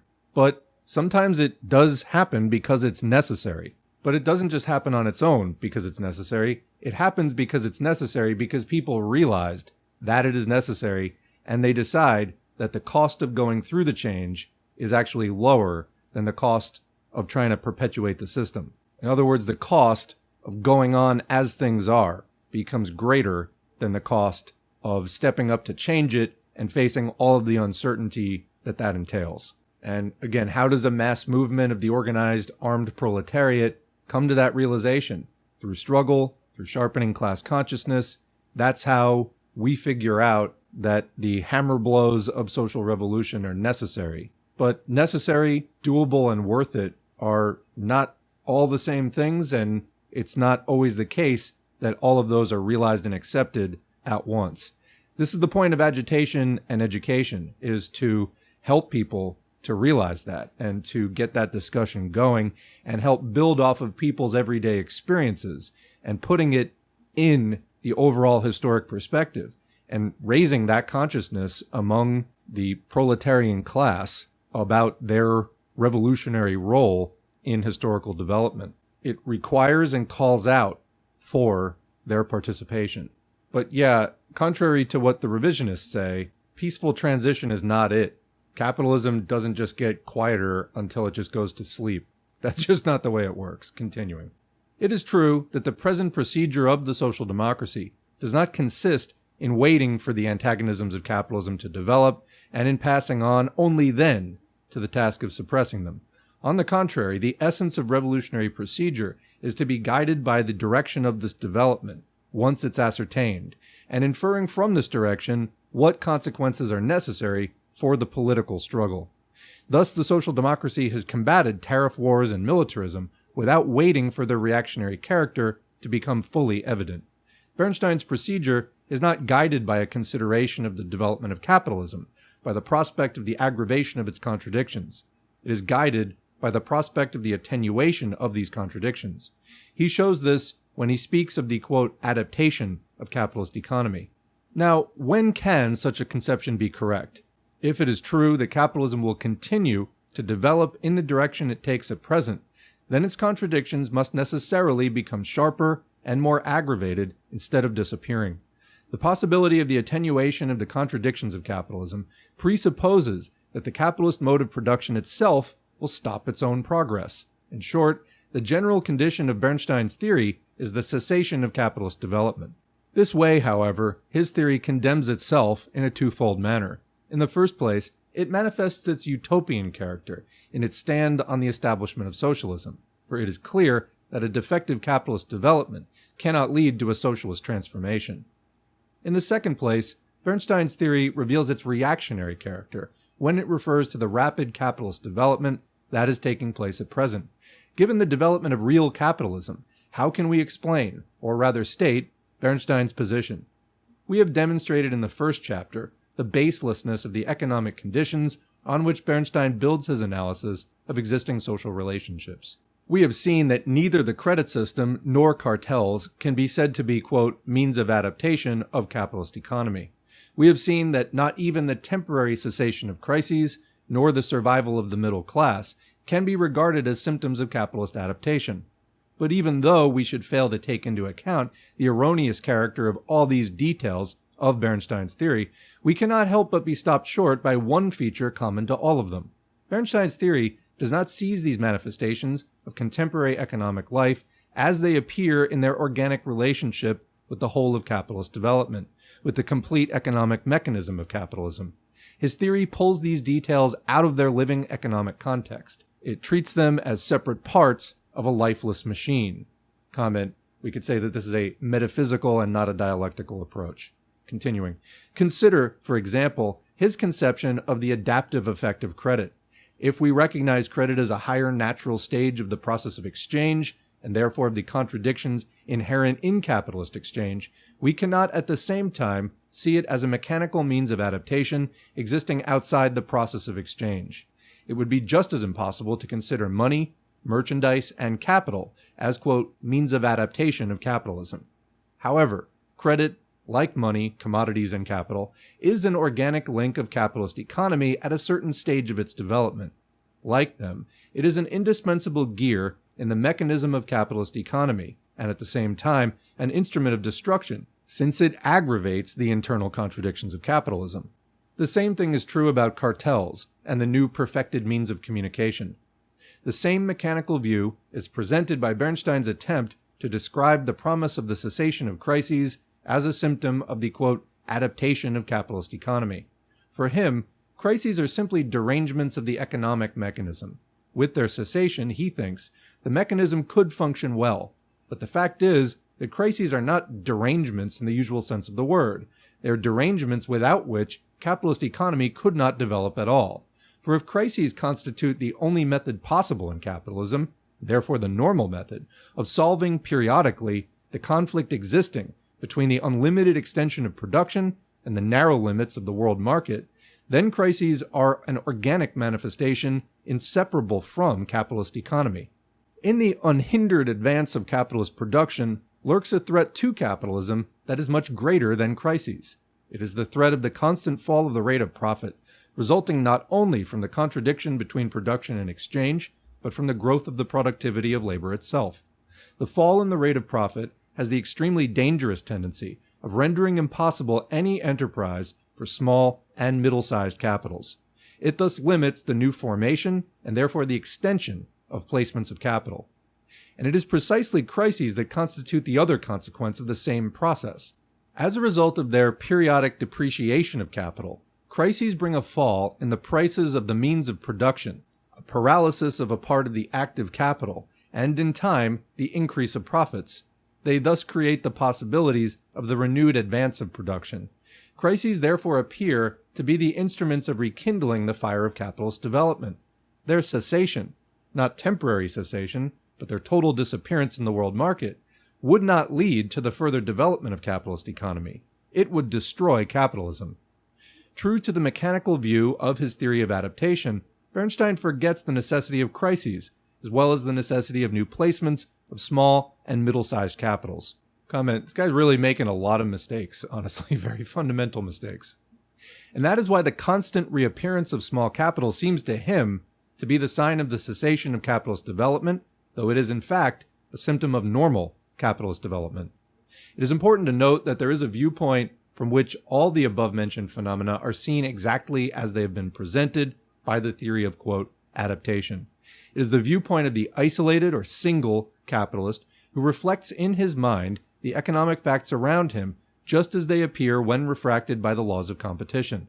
The isolated capitalist sees each organic part of the whole of our economy as an independent entity.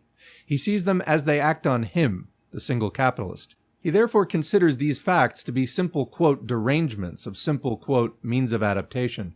For the isolated capitalist, it is true, crises are really simple derangements. The cessation of crises accords him a longer existence. As far as he's concerned, credit is only a means of, quote, adapting his insufficient productive forces to the needs of the market. And it seems to him that the cartel of which he becomes a member really suppresses industrial anarchy. Revisionism is nothing else than a theoretic generalization made from the angle of the isolated capitalist. Where does this viewpoint belong theoretically, if not in vulgar bourgeois economics? Comment, this is a great point.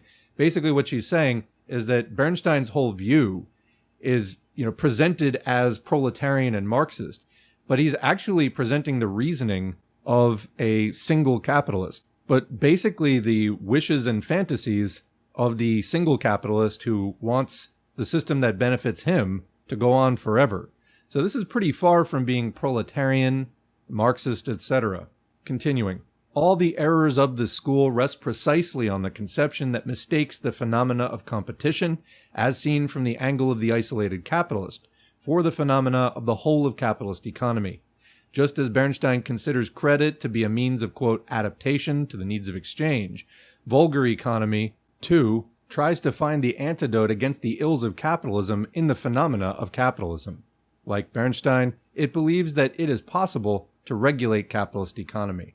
And in the manner of Bernstein, it arrives in time at the desire to palliate the contradictions of capitalism. That is, in the belief in the possibility of patching up the sores of capitalism.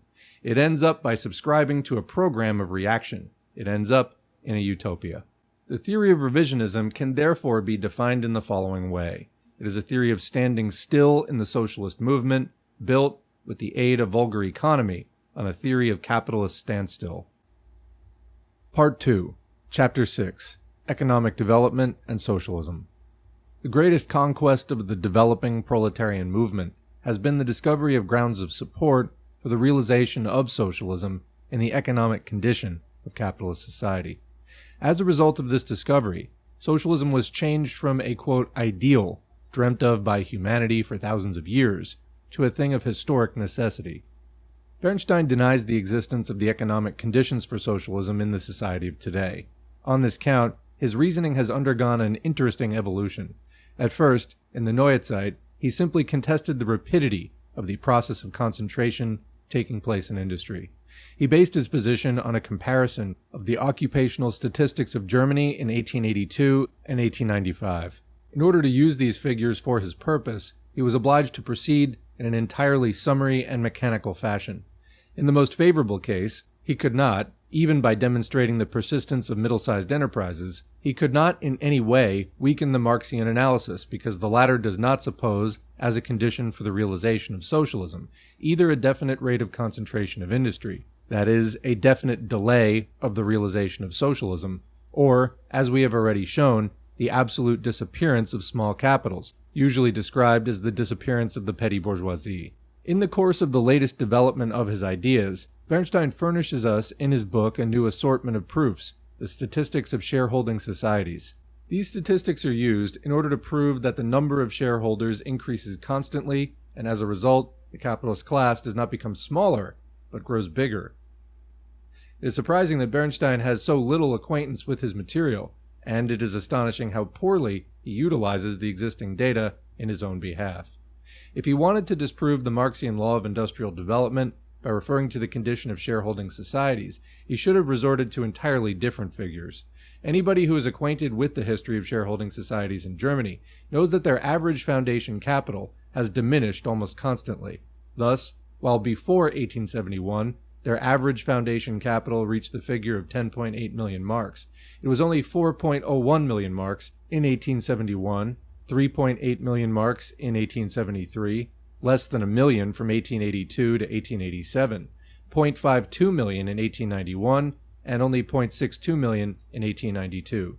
After this date, the figures oscillated around 1 million marks, falling to 1.78 in 1895 and to 1.19 in the course of the first half of 1897. Those are surprising figures.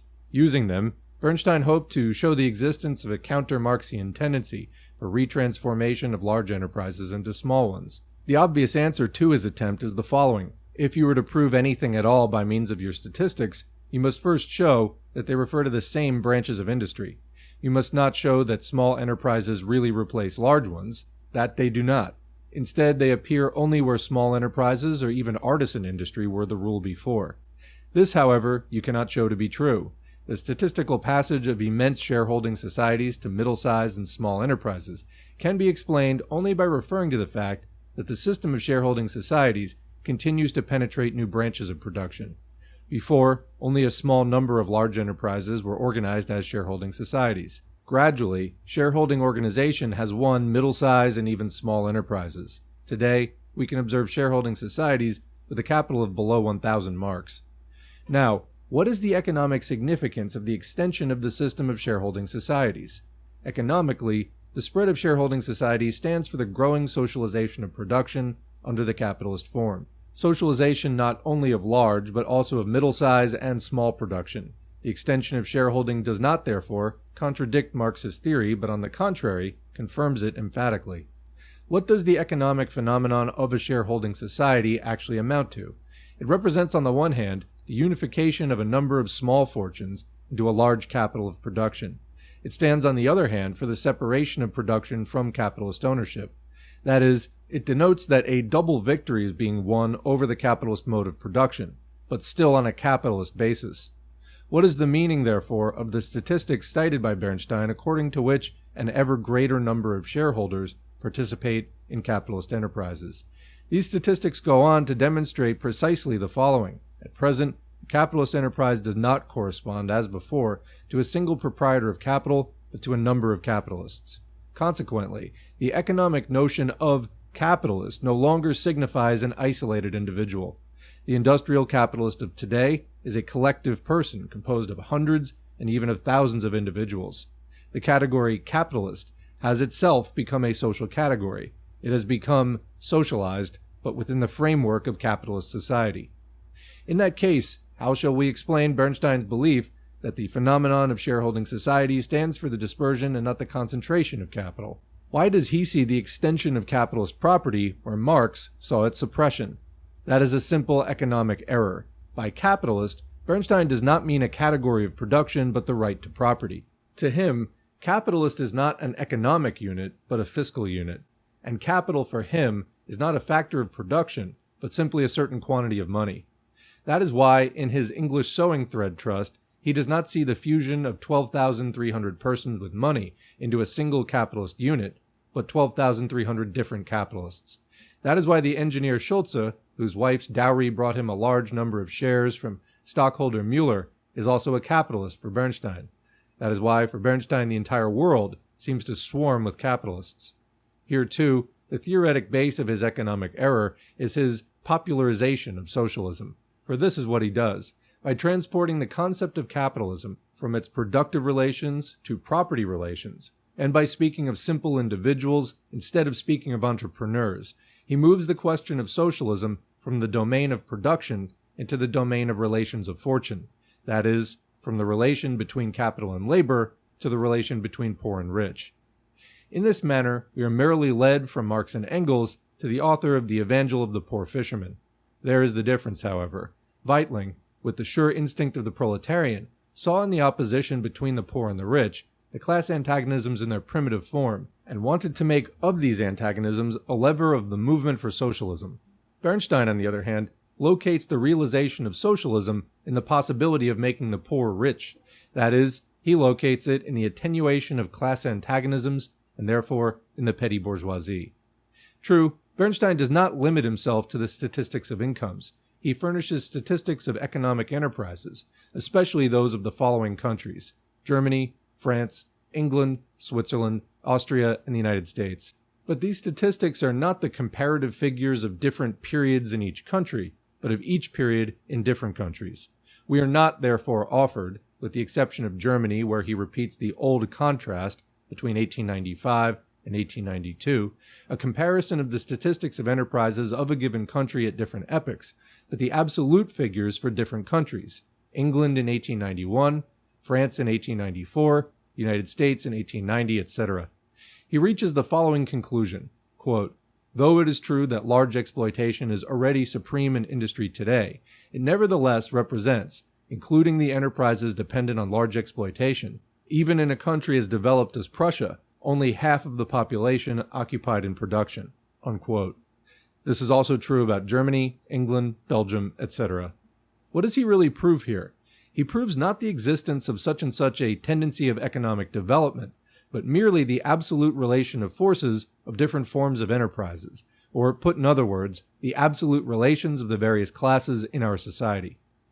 Now, if one wants to prove in this manner the impossibility of realizing socialism, one's reasoning must rest on the theory according to which the result of social efforts is decided by the relation of the numerical material forces of the elements in the struggle, that is, by the factor of violence.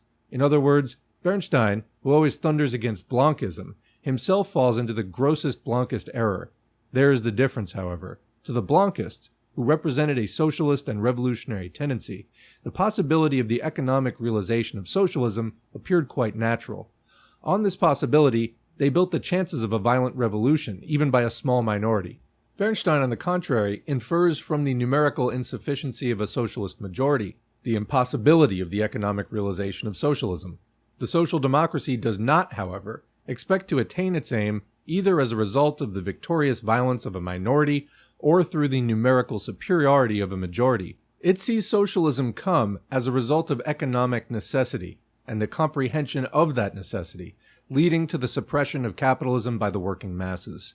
And this necessity manifests itself above all in the anarchy of capitalism.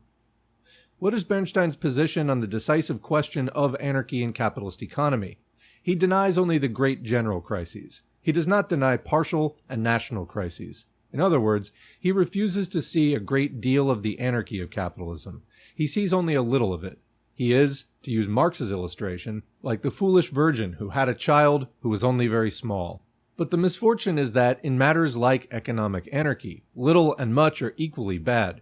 If Bernstein recognizes the existence of a little of this anarchy, we may point out to him that by the mechanism of the market economy, this little bit of anarchy will be extended to unheard of proportions, to end in collapse.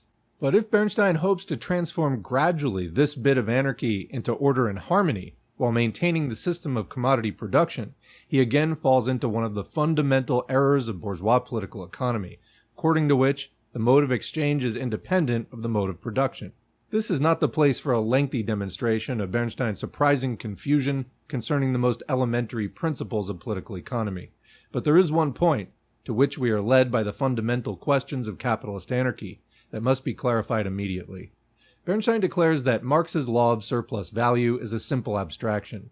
In political economy, a statement of this sort obviously constitutes an insult. But if surplus value is only a simple abstraction, if it's only a figment of the mind, then every normal citizen who has done military duty and pays his taxes on time has the same right as Karl Marx to fashion his individual absurdity, to make his own law of value. Quote, Marx has as much right to neglect the qualities of commodities till they are no more than the incarnation of quantities of simple human labor, as have the economists of the Baum-Jeffen school to make an abstraction of all the qualities of commodities outside of their utility. Unquote. That is, to Bernstein, Marx's social labor and Menger's abstract utility are quite similar, pure abstractions. Bernstein forgets completely that Marx's abstraction is not an invention, it is a discovery. It does not exist in Marx's head, but in market economy. It has not an imaginary existence, but a real social existence. so real that it can be cut, hammered, weighed, and put in the form of the money. The abstract human labor discovered by Marx is, in its developed form, none other than money. That is precisely one of the greatest of Marx's discoveries, while to all bourgeois political economists, from the first of the mercantilists to the last of the classicists, the essence of money has remained a mystical enigma. The Bum-Yeffin's abstract utility is in fact a conceit of the mind, or stated more correctly, it is representation of intellectual emptiness, a private absurdity, for which neither capitalism nor any other society can be made responsible, but only vulgar bourgeois economy itself. Hugging their brainchild, Bernstein, Bum and Yeffens, and the entire subjective fraternity can remain 20 years or more before the mystery of money, without arriving at a solution that is different from the one reached by any cobbler, namely that money is also a, quote, useful thing. Bernstein has lost all comprehension of Marx's law of value. Anybody with a small understanding of Marxian economics can see that without the law of value, Marx's doctrine is incomprehensible. Or to speak more concretely, for he who does not understand the nature of the commodity and its exchange, the entire economy of capitalism, with all its concatenations, must of necessity remain an enigma. What precisely was the key which enabled Marx to open the door to the secrets of capitalist phenomena and solve, as if in play, problems that were not even suspected by the greatest minds of classical bourgeois economy? It was his conception of capitalist economy as an historic phenomenon, not merely in the sense recognized in the best of cases by the classic economists, that is, when it concerns the feudal past of capitalism, but also insofar as it concerns the socialist future of the world. The secret of Marx's theory of value, of his analysis of the problem of money, of his theory of capital, of the theory of the rate of profit, and consequently of the entire existing economic system, is found in the transitory character of capitalist economy, the inevitability of its collapse, leading, and this is only another aspect of the same phenomenon, to socialism. It is only because Marx looked at capitalism from the socialist's viewpoint, that is, from the historic viewpoint, comment, in other words, that capitalism will end someday and be replaced by something, socialism, that he was enabled to decipher the hieroglyphics of capitalist economy.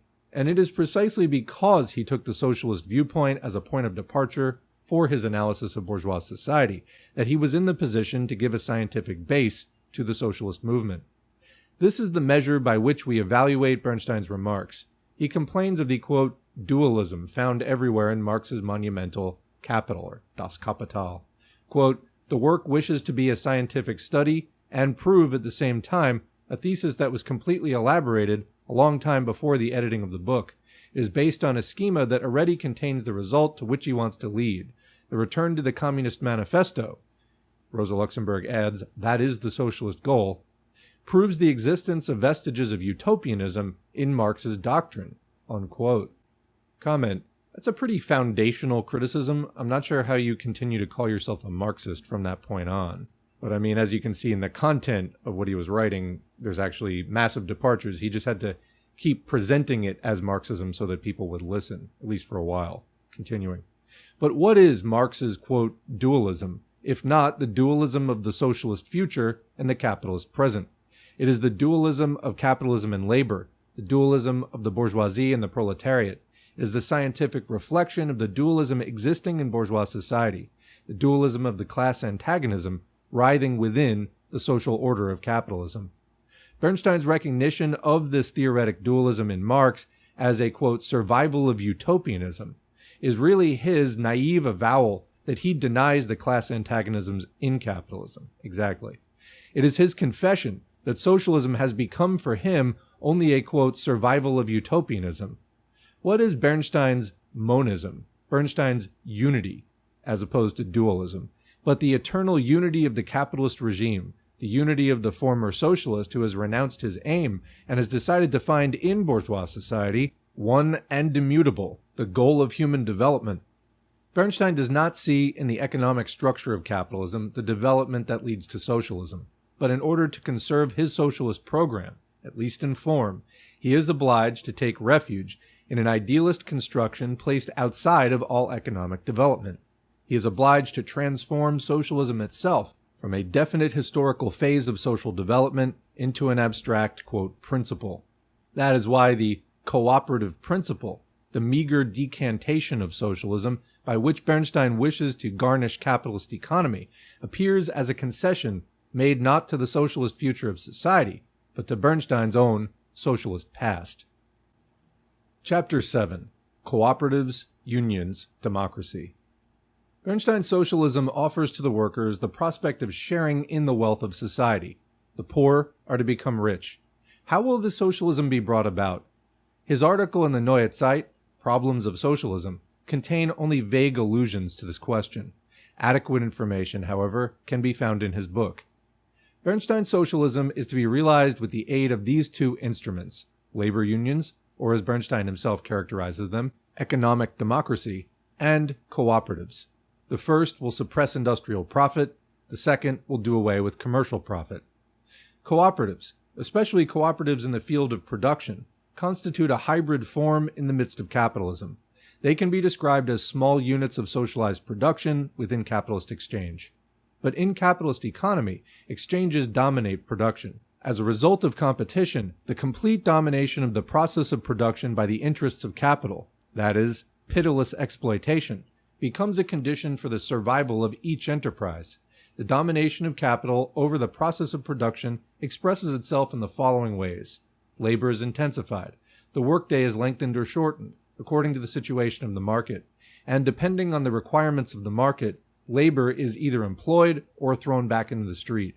In other words, use is made of all methods that enable an enterprise to stand up against its competitors in the market. The workers forming a cooperative in the field of production are thus faced with the contradictory necessity of governing themselves with the utmost absolutism. They are obliged to take toward themselves the role of capitalist entrepreneur, a contradiction that accounts for the usual failure of production cooperatives or worker cooperatives, which either become pure capitalist enterprises or, if the workers' interests continue to predominate, end by dissolving. Comment. Round of applause, amen. As a former participant in a worker cooperative, I could not agree more. It makes the successful worker cooperatives into just little capitalist enterprises in the end, or you have to give it up because you see that that's the direction it's going in and you don't want to be part of that. We've talked quite a lot about cooperatives and the shortcomings of them and the people who promote them, such as Richard Wolff. The strange thing is that Richard Wolff, I've also heard speaking highly of this piece, which completely refutes his point about cooperatives being this sort of secret third thing path to socialism. No, it isn't. We have a playlist on the channel, maybe there's a dozen videos in it, called Understanding Richard Wolff, if you'd like a really long-winded examination of that topic. Long story short, I don't think that Richard Wolff is really presenting anything like a real Marxist vision. It has, in my opinion, more to do with anarchism or mutualism, or maybe at best, Bernsteinian revisionism. So, yeah, throw that right in the trash bin. Continuing, Bernstein has himself taken note of these facts, but it is evident that he has not understood them. For, together with Mrs. Potter Webb, he explains the failure of production cooperatives in England by lack of their, quote, discipline. But what is so superficially and flatly called here discipline is nothing other than the natural absolutist regime of capitalism, which, it is plain, the workers cannot successfully use against themselves. Well put. Producers' cooperatives can survive within capitalist economy only if they manage to suppress, by means of some detour, the capitalist-controlled contradictions between the mode of production and the mode of exchange. And they can accomplish this only by removing themselves artificially from the influence of the laws of free competition. And they can succeed in doing the last only when they assure themselves beforehand of a constant circle of consumers. That is, when they assure themselves of a constant market. It is the consumer's cooperative that can offer this service to its brother in the field of production. Here, and not in Oppenheimer's distinction between cooperatives that produce and cooperatives that sell, is the secret sought by Bernstein, the explanation for the invariable failure of producers' cooperatives functioning independently and their survival when they're backed by consumers' organizations. If it is true that the possibilities of existence of producers' cooperatives within capitalism are bound up with the possibilities of existence of consumers' cooperatives, then the scope of the former is limited, in the most favorable of cases, to the small local market and to the manufacture of articles serving immediate needs, especially food products. So comment here, just in case we're not clear on the definitions of a workers' cooperative, or a producer's cooperative, and a consumer cooperative.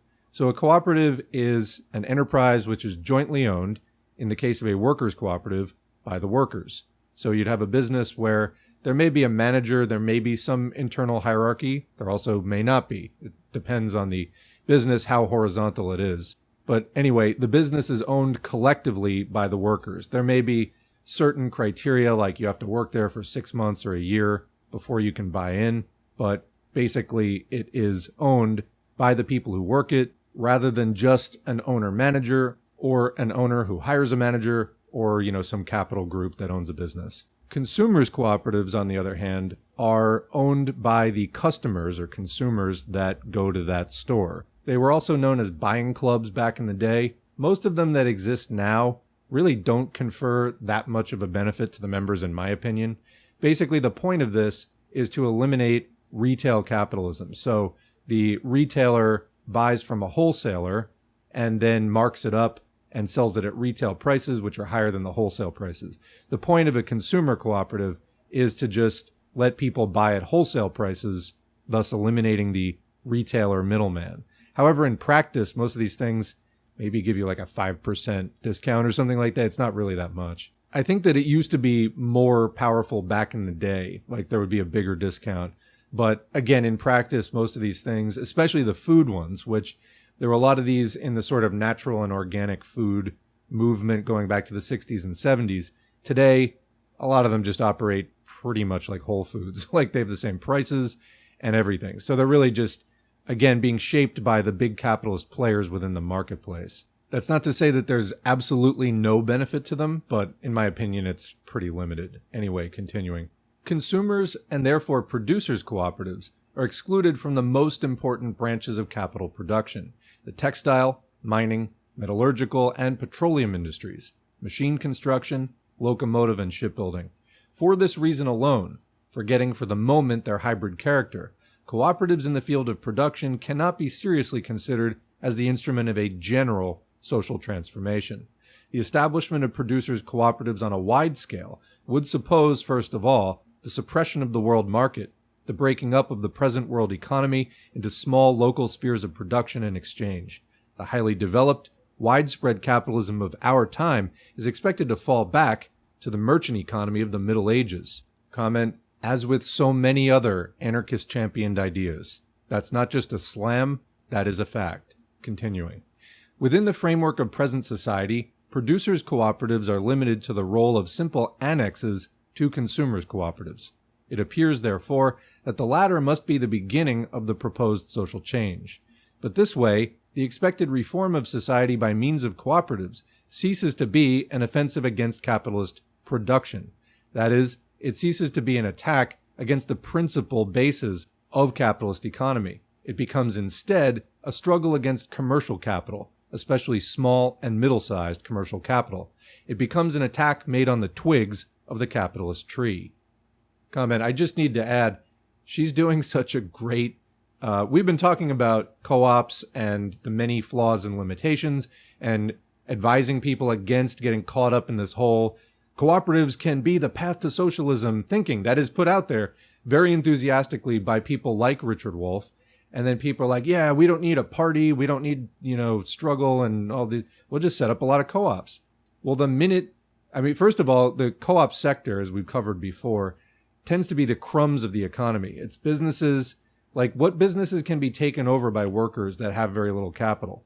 Well, it's things where basically the capitalists feel that there's not enough profit for them to even bother setting up a business. And if it ever gets big enough that it really is profitable, a capitalist is likely to buy it and then, take it out of the cooperative form and back into a more traditional hierarchical capitalist one. And if that doesn't work, they can stop selling to you. The capitalists control the levers of the economy in capitalism. They have all manners of ways to hit you economically. So at the point that you have some kind of functioning, hypothetically, some kind of functioning cooperative sector of the economy in capitalism, as soon as capitalists feel that it's threatening, they will take all kinds of action. So you're back to the initial question of revolution again. There really is no way around that. Anyway, continuing. According to Bernstein, trade unions too are a means of attack against capitalism in the field of production. We have already shown that trade unions cannot give the workers a determining influence over production. Trade unions can determine neither the dimensions of production nor the technical progress of production. This much may be said about the purely economic side of the, quote, struggle of the rate of wages against the rate of profit, as Bernstein labels the activity of the trade union. It does not take place in the blue of the sky. It takes place within the well-defined framework of the law of wages. The law of wages is not shattered, but applied by trade union activity. According to Bernstein, it is the trade unions that lead, in the general movement for the emancipation of the working class, the real attack against the rate of industrial profit. According to Bernstein, trade unions have the task of transforming the rate of industrial profit into, quote, rates of wages. The fact is that trade unions are least able to execute an economic offensive against profit. Trade unions are nothing more than the organized defense of labor power against the attacks of profit. They express the resistance offered by the working class to the oppression of capitalist economy. On the one hand, trade unions have the function of influencing the situation in the labor power market, but this influence is being constantly overcome by the proletarianization of the middle layers of our society, a process which continually brings new merchandise on the labor market. The second function of the trade unions is to ameliorate the condition of the workers. That is, they attempt to increase the share of the social wealth going to the working class. This share, however, is being reduced with the fatality of a natural process by the growth of the productivity of labor. One does not need to be a Marxist to notice this. It suffices to read Rodbertus's In Explanation of the Social Question. In other words, the objective conditions of capitalist society transform the two economic functions of the trade unions into a sort of labor of Sisyphus, which is nevertheless indispensable.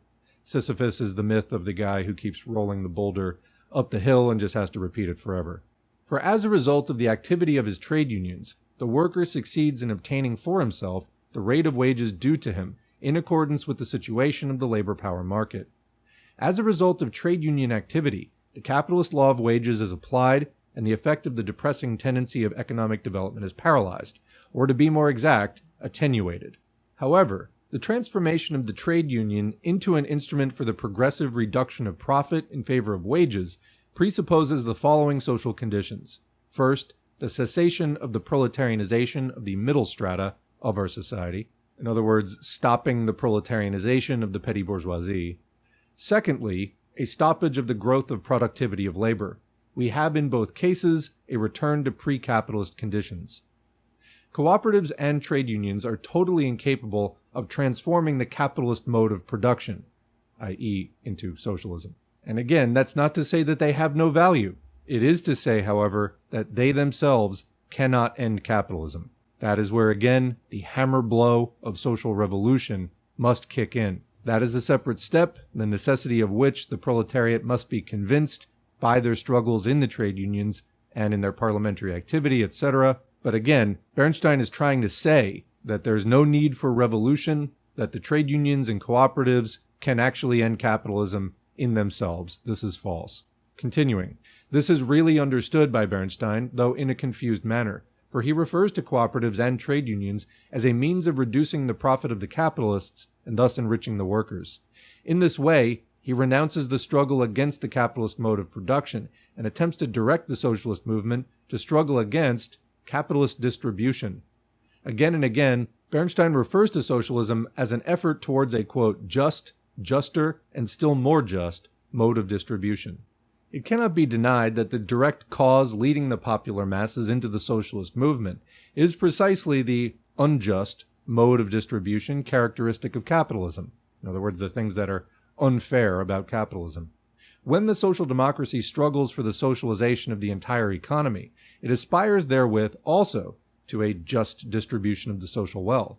But, guided by Marx's observation that the mode of distribution of a given epoch is a natural consequence of the mode of production of that epoch, the social democracy does not struggle against distribution in the framework of capitalist production. It struggles instead for the suppression of the capitalist production itself, the root. In a word, the social democracy wants to establish the mode of socialist distribution by suppressing the capitalist mode of production. Bernstein's method, on the contrary, proposes to combat the capitalist mode of distribution in the hopes of gradually establishing, in this way, the socialist mode of production. What, in that case, is the basis of Bernstein's program for the reform of society? Does it find support in definite tendencies of capitalist production? No. In the first place, he denies such tendencies. In the second place, the socialist transformation of production is for him the effect and not the cause of distribution. He cannot give his program a materialist base because he has already overthrown the aims and means of the movement for socialism, and therefore its economic conditions. As a result, he's obliged to construct himself an idealist base. Quote, "Why represent socialism as the consequence of economic compulsion?" he complains. "Why degrade man's understanding, his feeling for justice, his will?" Unquote. Bernstein's superlatively just distribution is to be attained thanks to man's free will acting not because of economic necessity, since this will is only an instrument, but because of man's comprehension of justice, because of man's idea of justice. We thus quite happily return to the principle of justice, to the old war horse on which the reformers of the earth have rocked for ages, for the lack of surer means of historic transportation. We return to the lamentable Rocinante on which the Don Quixotes of history have galloped towards the great reform of the earth, always to come home with their eyes blackened. The relation of the poor to the rich, taken as a base for socialism, the principle of cooperation as the content of socialism, the, quote, most just distribution as its aim, and the idea of justice as its only historic legitimization. With how much more force, more will, and more fire did Weitling defend that sort of socialism 50 years ago? However, that genius of a tailor did not know scientific socialism. If today, the conception torn into bits by Marx and Engels a half-century ago is patched up and presented to the proletariat as the last word of social science, that too is the art of a tailor, but it has nothing of a genius about it. Trade unions and cooperatives are the economic support for the theory of revisionism. Its principal political position is the growth of democracy. The present manifestations of political reaction are to Bernstein only, quote, displacement. He considers them accidental, momentary, and suggests that they are not to be considered in the elaboration of the general directives of the labor movement. To Bernstein, democracy is an inevitable stage in the development of society. To him, as to the bourgeois theoreticians of liberalism, democracy is the great fundamental law of historic development, the realization of which is served by all the forces of political life. However, Bernstein's thesis is completely false. Presented in this absolute force, it appears as a petty bourgeois vulgarization of results of a very short phase of bourgeois development, the last 25 or 30 years. We reach entirely different conclusions when we examine the historic development of democracy a little closer and consider at the same time the general political history of capitalism. Democracy has been found in the most dissimilar social formations, in primitive communist groups, in the slave states of antiquity, and in medieval communes. And similarly, absolutism and constitutional monarchy are to be found under the most varied economic orders. When capitalism began, with the first production of commodities, it resorted to a democratic constitution in the municipal communes of the Middle Ages. Later, when it developed to manufacturing, capitalism found its corresponding political form in the absolute monarchy. Finally, as a developed industrial economy, it brought into being in France the Democratic Republic of 1793, the absolute monarchy of Napoleon I, the nobles' monarchy of the Restoration period, the bourgeois constitutional monarchy of Louis Philippe, then again the Democratic Republic, and against the monarchy of Napoleon III, and finally, for the third time, the Republic. In Germany, the only truly democratic institution, universal suffrage, right to vote, is not a conquest won by bourgeois liberalism. Universal suffrage in Germany was an instrument for the fusion of the small states. It is only in this sense that it has any importance for the development of the German bourgeoisie, which is otherwise quite satisfied with semi-feudal constitutional monarchy. In Russia, capitalism prospered for a long time under the regime of Oriental absolutism, without having the bourgeoisie manifest the least desire in the world to introduce democracy. In Austria, universal suffrage was above all a safety line thrown to a foundering and decomposing monarchy. In Belgium, the conquest of universal suffrage by the labor movement was undoubtedly due to the weakness of the local militarism, and consequently to the specific geographic and political situation of the country. But here we have a, quote, bit of democracy that has been won not by the bourgeoisie, but against it. The uninterrupted victory of democracy, which to our revisionism, as well as to bourgeois liberalism, appears as a great fundamental law of human history, and especially modern history, is shown upon closer examination to be a phantom. No absolute and general relation can be constructed between capitalist development and democracy. The political form of a given country is always the result of the composite of all the existing political factors, domestic as well as foreign. It admits within its limits all variations of the scale, from absolute monarchy to the democratic republic. We must abandon, therefore, all hope of establishing democracy as a general law of historical development, even within the framework of modern society. Turning to the present phase of bourgeois society, we observe here, too, political factors which, instead of assuring the realization of Bernstein's schema, led rather to the abandonment by bourgeois society of the democratic conquests won up to now. Democratic institutions, and this is of the greatest significance, have completely exhausted their function as aids in the development of bourgeois society. Insofar as they were necessary to bring about the fusion of small states and the creation of large modern states like Germany or Italy, they are no longer indispensable at present. Economic development has meanwhile effected an internal, organic cicatrization, healing by scarring. The same thing can be said concerning the transformation of the entire political and administrative state machinery from feudal or semi-feudal mechanism to capitalist mechanism. While this transformation has been historically inseparable from the development of democracy, it has been realized today to such an extent that the purely democratic ingredients of society, such as universal suffrage and the republican state form, may be suppressed without having the administration, the state finances, or the military organization find it necessary to return to the forms they had before the March Revolution. That is to say, the German Revolution of 1848, which was effectively the death knell for feudal institutions in Germany. If liberalism as such is now absolutely useless to bourgeois society, it has become, on the other hand, a direct impediment to capitalism from other standpoints. Two factors dominate completely the political life of contemporary states: world politics and the labor movement. Each is only a different aspect of the present phase of capitalist development. As a result of the development of the world economy and the aggravation and generalization of competition on the world market, militarism and the policy of big navies have become, as instruments of world politics, a decisive factor in the interior as well as in the exterior life of the great states. If it's true that world politics and militarism represent a rising tendency in the present phase of capitalism, then bourgeois democracy must logically move in a descending line. In Germany, the era of great armament began in 1893, and the policy of world politics, inaugurated with the seizure of Kiaochou, German territory in China, were paid for immediately with the following sacrificial victim: the decomposition of liberalism, the deflation of the Center Party, which passed from opposition to government. The recent elections to the Reichstag, German parliament, of 1907, unrolling under the sign of the German colonial policy, were at the same time the historical burial of German liberalism. If foreign politics push the bourgeoisie into the arms of reaction, this is no less true about domestic politics. Thanks to the rise of the working class, Bernstein shows that he recognizes this when he makes the social democratic legend, which, quote, wants to swallow everything. In other words, the socialist efforts of the working class, responsible for the desertion of the liberal bourgeoisie. He advises the proletariat to disavow its socialist aim, so that the mortally frightened liberals might come out of the mousehole of reaction. Making the suppression of the socialist labor movement an essential condition for the preservation of bourgeois democracy, he proves in a striking manner that this democracy is in complete contradiction with the inner tendency of development of the present society. He proves at the same time that the socialist movement is itself a direct product of this tendency.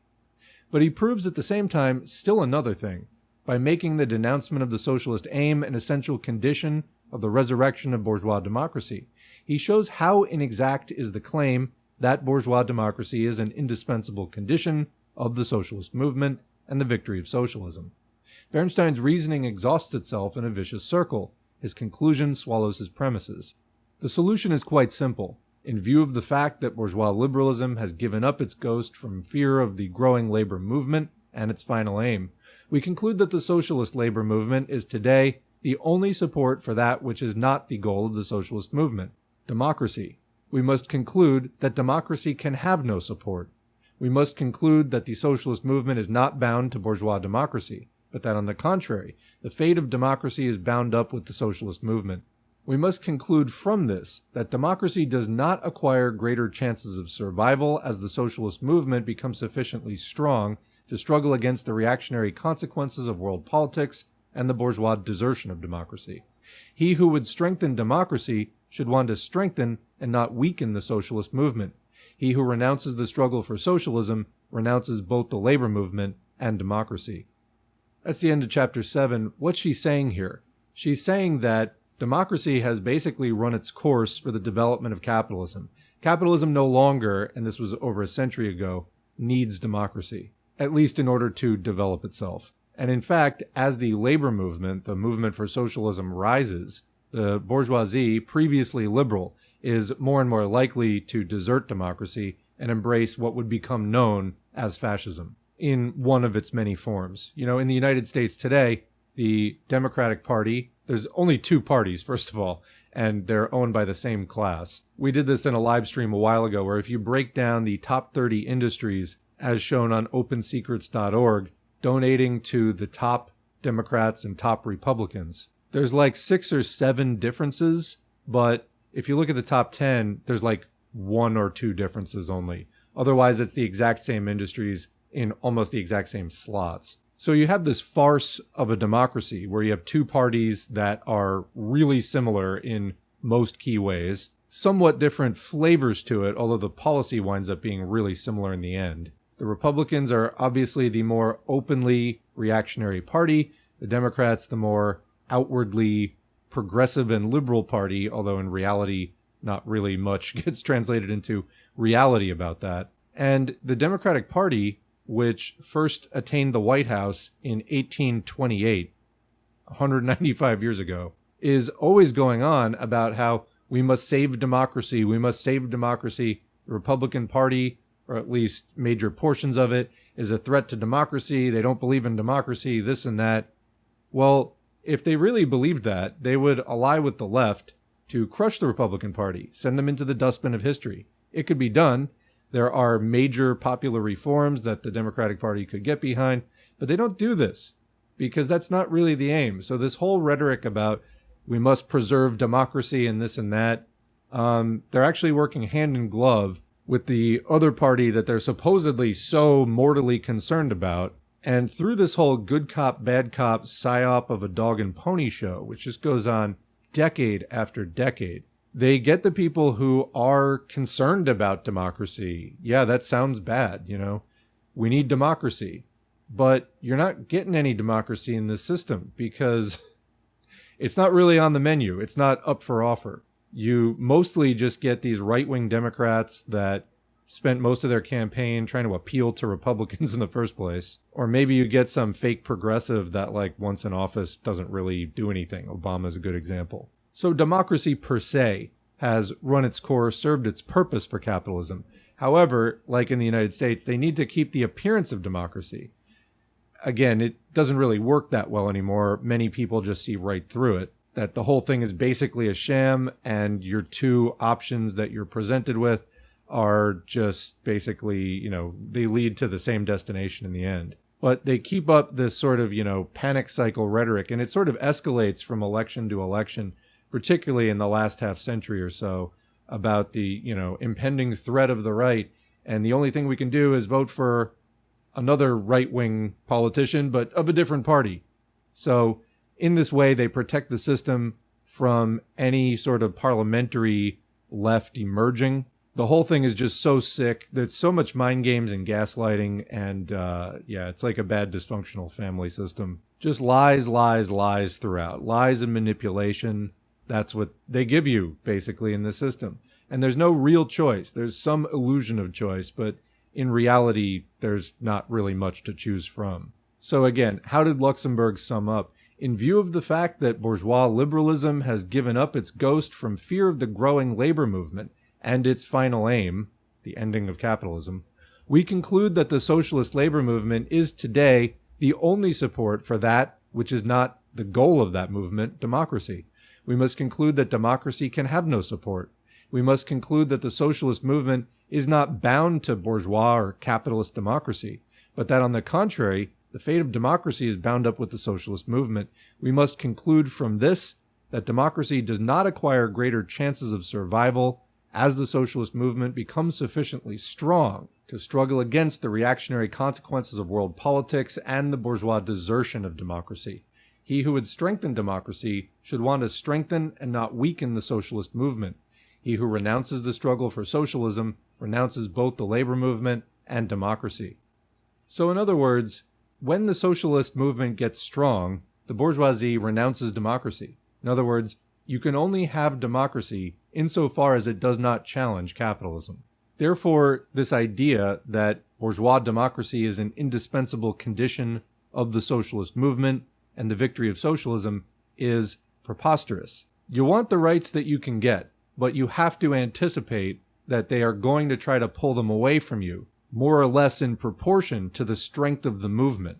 The more that that movement appears as a threat to their system, the more that they are going to come after you by revoking rights and democracy generally. So actual democracy as such is pretty much over within capitalism, but we may find it again on the other side of that wall separating capitalism and socialism. Chapter 8. Conquest of Political Power. The fate of democracy is bound up, as we have seen, with the fate of the labor movement. But does the development of democracy render superfluous or impossible the proletarian revolution, that is, the conquest of political power by the workers? Bernstein settles the question by weighing minutely the good and bad sides of social reform and social revolution. He does it almost in the same manner in which cinnamon or pepper is weighed out in a consumer's cooperative store. He sees the legislative course of historic development as the action of, quote, intelligence, while the revolutionary course of historic development is for him the action of, quote, feeling. Reformist activity he recognizes as a slow method of historic progress, revolution as a rapid method of progress. In legislation, he sees a methodical force. In revolution, a spontaneous force. We have known for a long time that the petty bourgeois reformer finds good and bad sides in everything. He nibbles a bit at all grasses. But the real course of events is little affected by such combination. The carefully gathered little pile of the good sides of all things possible collapses at the first fillip of history. Historically, legislative reform and the revolutionary method function in accordance with influences that are much more profound than the consideration of the advantages or inconveniences of one method or another. In the history of bourgeois society, legislative reform served to strengthen progressively the rising class till the latter was sufficiently strong to seize political force, to suppress the existing juridical system, and to construct itself a new one. Bernstein, thundering against the conquest of political power as a theory of Blancist violence, has the misfortune of labeling as a Blancist error that which has always been the pivot and the motive force of human history.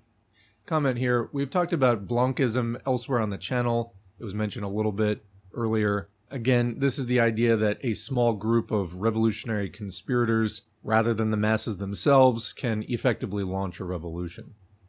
From the first appearance of class societies having the class struggle as the essential content of their history, the conquest of political power has been the aim of all rising classes. Here is the starting point and end of every historic period. This can be seen in the long struggle of the Latin peasantry against the financiers and nobility of ancient Rome, in the struggle of the medieval nobility against the bishops, and in the struggle of the artisans against the nobles in the cities of the Middle Ages. In modern times, we see it in the struggle of the bourgeoisie against feudalism. Legislative reform and revolution are not different methods of historic development that can be picked out at the pleasure from the counter of history, just as one chooses hot or cold sausages. Legislative reform and revolution are different factors in the development of class society. They condition and complement each other, and are at the same time reciprocally exclusive, as are the North and South poles, the bourgeoisie and proletariat. Every legal constitution is the product of a revolution. In the history of classes, revolution is the act of political creation, while legislation is the political expression of the life of a society that has already come into being. Work for reform does not contain its own force, independent from revolution. During every historic period, work for reforms is carried on only in the direction given to it by the impetus of the last revolution, and continues as long as the impulsion from the last revolution continues to make itself felt. Or to put it more concretely, in each historic period, work for reforms is carried on only in the framework of the social form created by the last revolution. Here is the kernel of the problem. It is contrary to history to represent work for reforms as a long drawn-out revolution, and revolution as a condensed series of reforms. A social transformation and a legislative reform do not differ according to their duration, but according to their content. The secret of historic change through the utilization of political power resides precisely in the transformation of simple quantitative modification into a new quality, or to speak more concretely, in the passage of an historic period from one given form of society to another. That is why people who pronounce themselves in favor of the method of legislative reform in place and in contradistinction to the conquest of political power and social revolution do not really choose a more tranquil, calmer, and slower road to the same goal, but a different goal.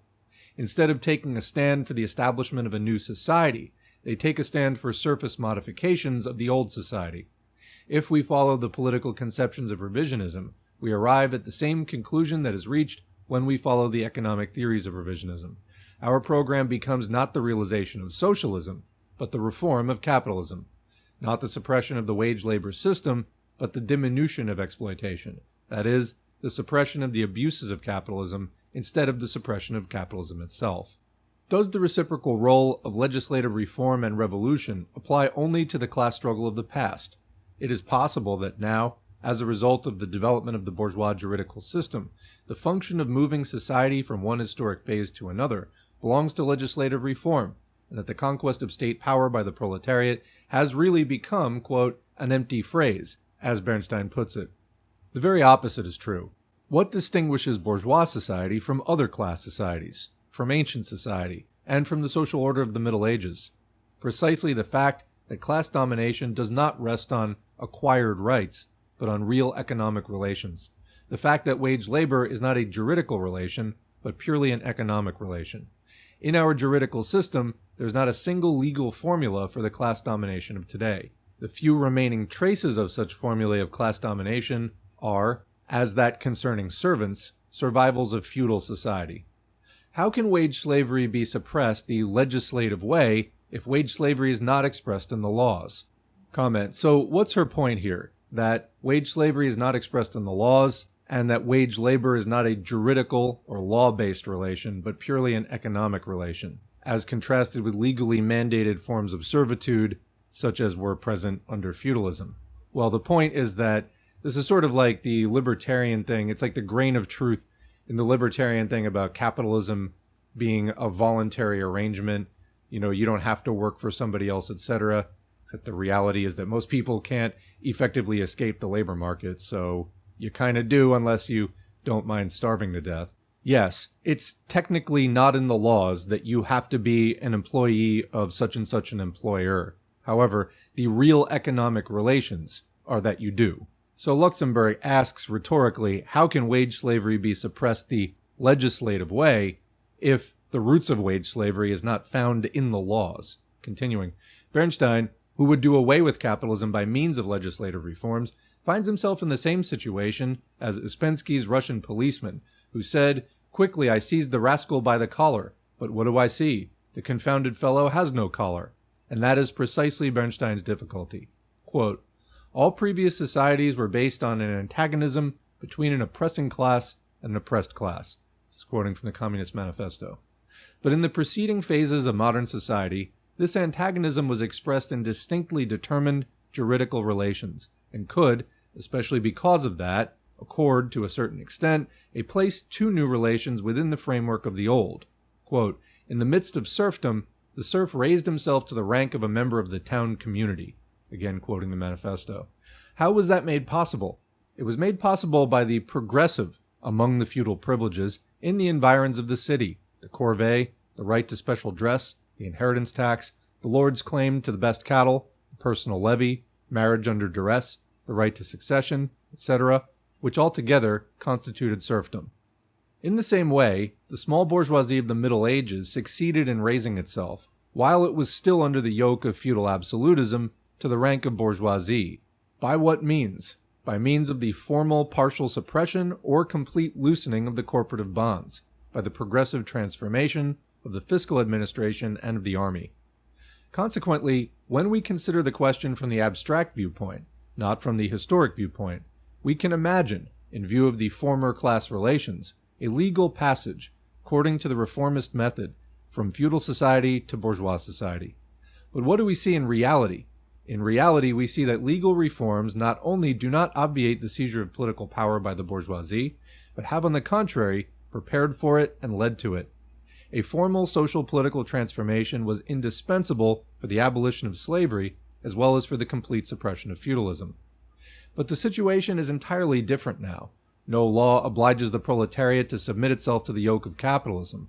Poverty, the lack of means of production, obliges the proletariat to submit itself to the yoke of capitalism. And no law in the world can give to the proletariat the means of production while it remains in the framework of bourgeois society. For not laws, but economic development have torn the means of production from the producer's possession. And neither is the exploitation inside the system of wage labor based on laws. The level of wages is not fixed by legislation, but by economic factors. The phenomenon of capitalist exploitation does not rest on a legal disposition, but on the purely economic fact that labor power plays in this exploitation the role of a merchandise, possessing, among other characteristics, the agreeable quality of producing value, more than the value it consumes in the form of the laborer's means of subsistence. In short, the fundamental relations of the domination of the capitalist class cannot be transformed by means of legislative reforms on the basis of capitalist society, because these relations have not been introduced by bourgeois laws, nor have they received the form of such laws. Apparently, Bernstein is not aware of this, for he speaks of, quote, socialist reforms. On the other hand, he seems to express implicit recognition of this when he writes, on page 10 of his book, quote, the economic motive acts freely today, while formerly it was masked by all kinds of relations of domination, by all sorts of ideology, unquote. It is one of the peculiarities of the capitalist order that within it, all the elements of the future society first assume, in their development, a form not approaching socialism, but on the contrary, a form moving more and more away from socialism. Production takes on a progressively increasing social character, but under what form is the social character of capitalist production expressed? It is expressed in the form of the large enterprise, in the form of the shareholding concern, the cartel, within which the capitalist antagonisms, capitalist exploitation, the oppression of labor power are augmented to the extreme. In the army, capitalist development leads to the extension of obligatory military service, to the reduction of the time of service, and consequently to a material approach to a popular militia. But all of this takes place under the form of modern militarism, in which the domination of the people by the militarist state and the class character of the state manifest themselves most clearly. In the field of political relations, the development of democracy brings, in the measure that it finds a favorable soil, the participation of all popular strata in political life, and consequently, some sort of, quote, people's state. But this participation takes the form of bourgeois parliamentarism, in which class antagonisms and class domination are not done away with, but are, on the contrary, displayed in the open.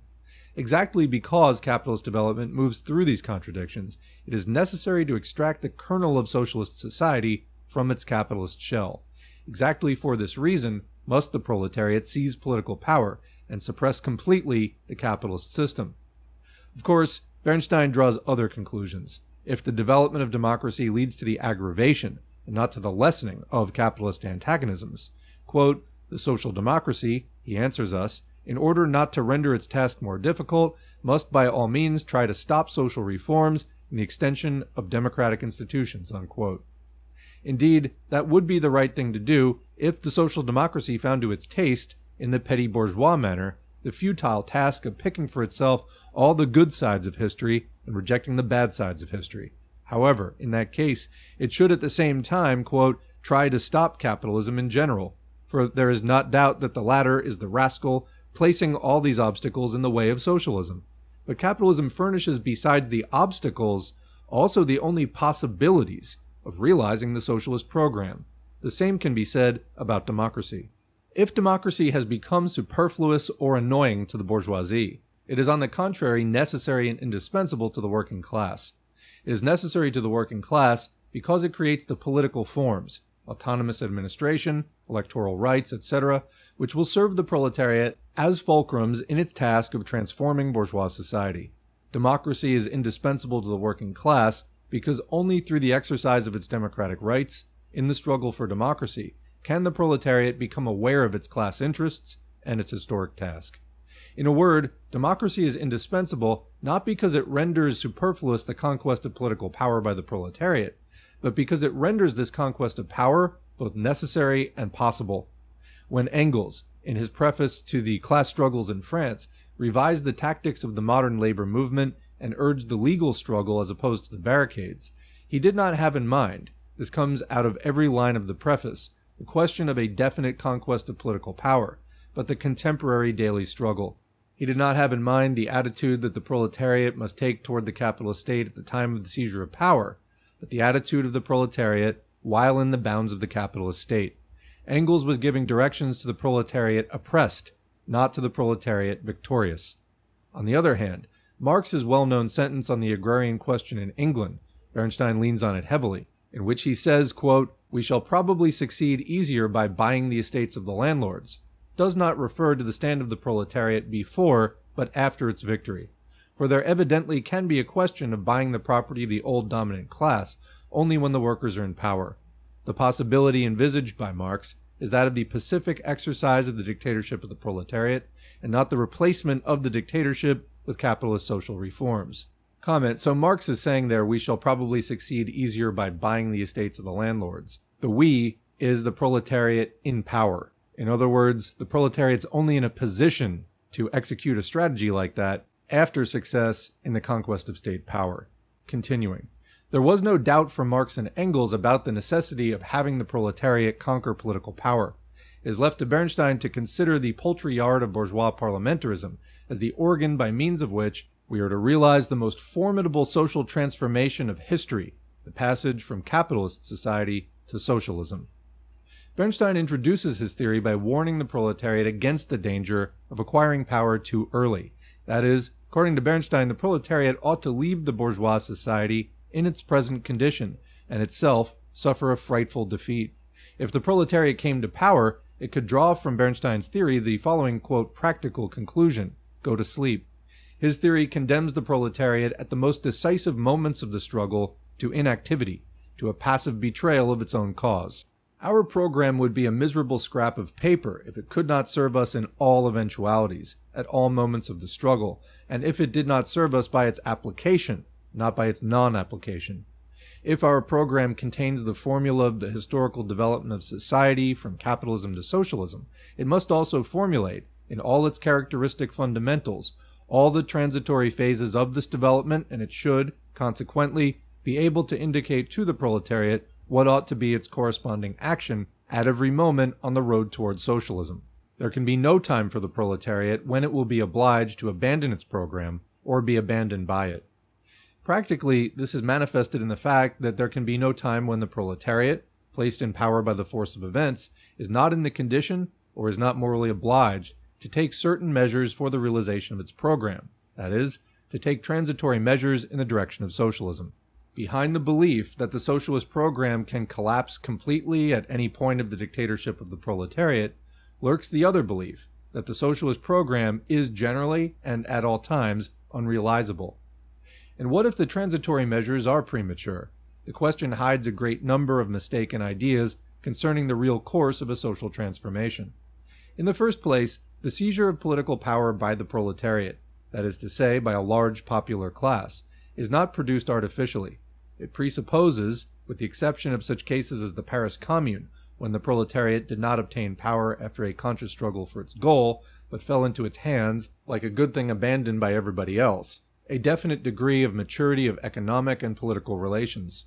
Here we have the essential difference between coups d'état along Blanqui's conception, which are accomplished by a, quote, active minority, and burst out like pistol shot, always inopportunely, and the conquest of political power by a great conscious popular mass, which can only be the product of the decomposition of bourgeois society, and therefore bears in itself the economic and political legitimization of its opportune appearance.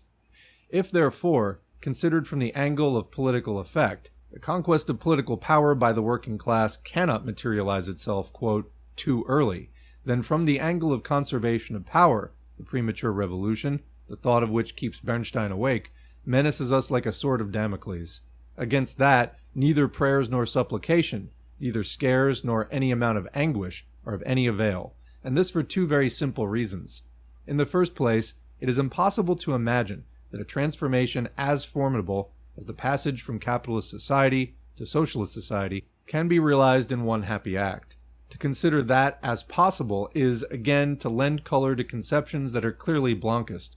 The social transformation supposes a long and stubborn struggle, in the course of which it is quite probable that the proletariat will be repulsed more than once, so that for the first time, from the viewpoint of the final outcome of the struggle, it will have necessarily come to power, quote, too early. In the second place, it will be impossible to avoid the, quote, premature conquest of state power by the proletariat, precisely because these, quote, premature attacks of the proletariat constitute a factor, and indeed a very important factor, creating the political conditions of the final victory. In the course of the political crisis accompanying its seizure of power, in the course of the long and stubborn struggles, the proletariat will acquire the degree of political maturity permitting it to obtain, in time, a definitive victory of the revolution.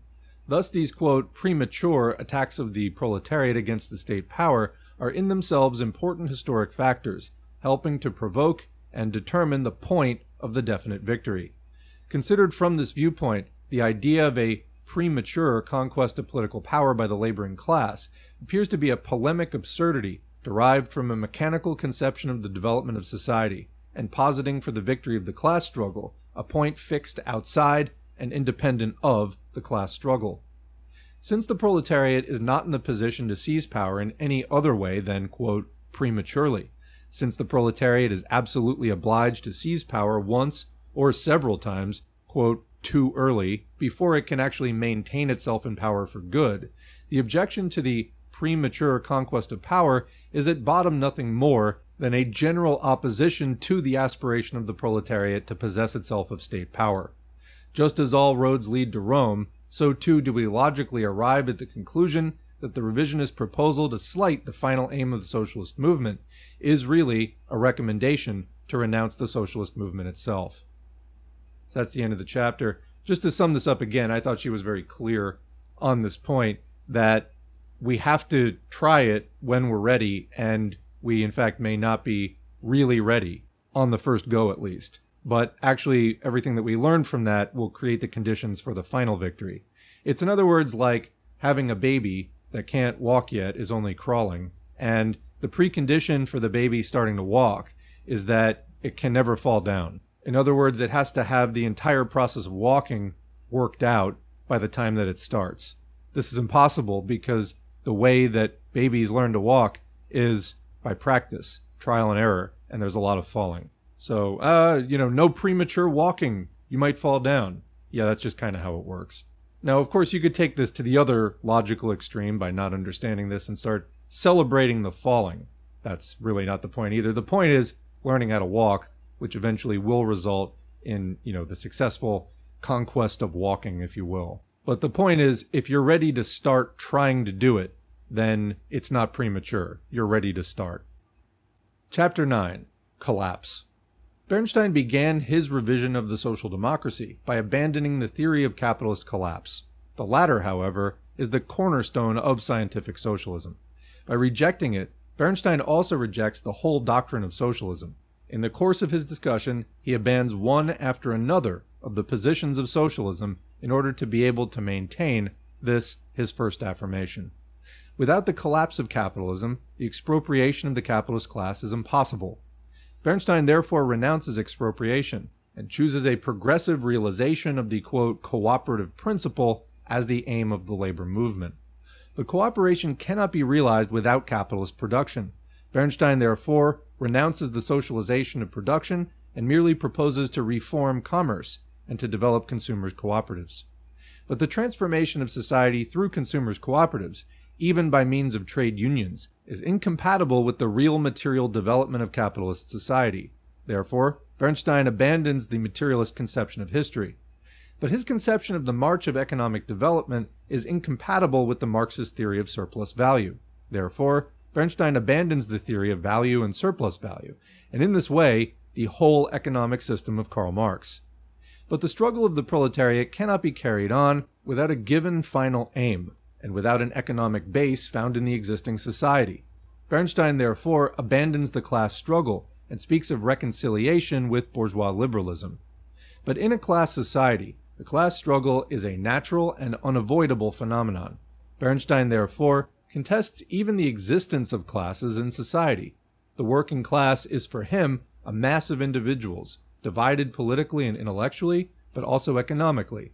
And the bourgeoisie, according to him, does not group itself politically in accordance with its inner economic interest, but only because of exterior pressures from above and below.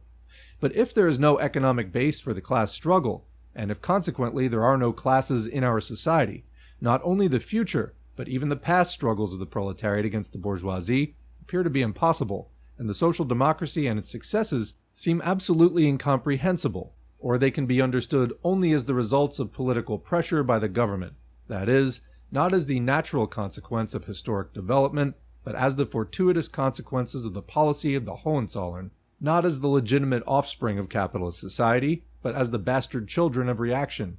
Rigorously logical in this respect, Bernstein passes from the materialist conception of history to the outlook of the Frankfurter Zeitung and the Fascist Zeitung. After rejecting the socialist criticism of capitalist society, it's easy for Bernstein to find the present state of affairs satisfactory, at least in a general way. Bernstein does not hesitate.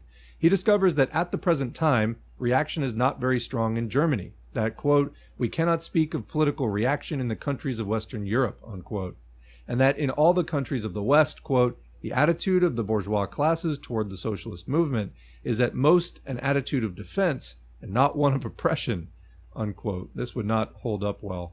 Far from becoming worse, the situation of the workers is getting better. Indeed, the bourgeoisie is politically progressive and morally sane. We cannot speak either of reaction or oppression. It is all for the best, in the best of all possible worlds. Bernstein thus travels in logical sequence from A to Z. He began by abandoning the final aim and supposedly keeping the movement.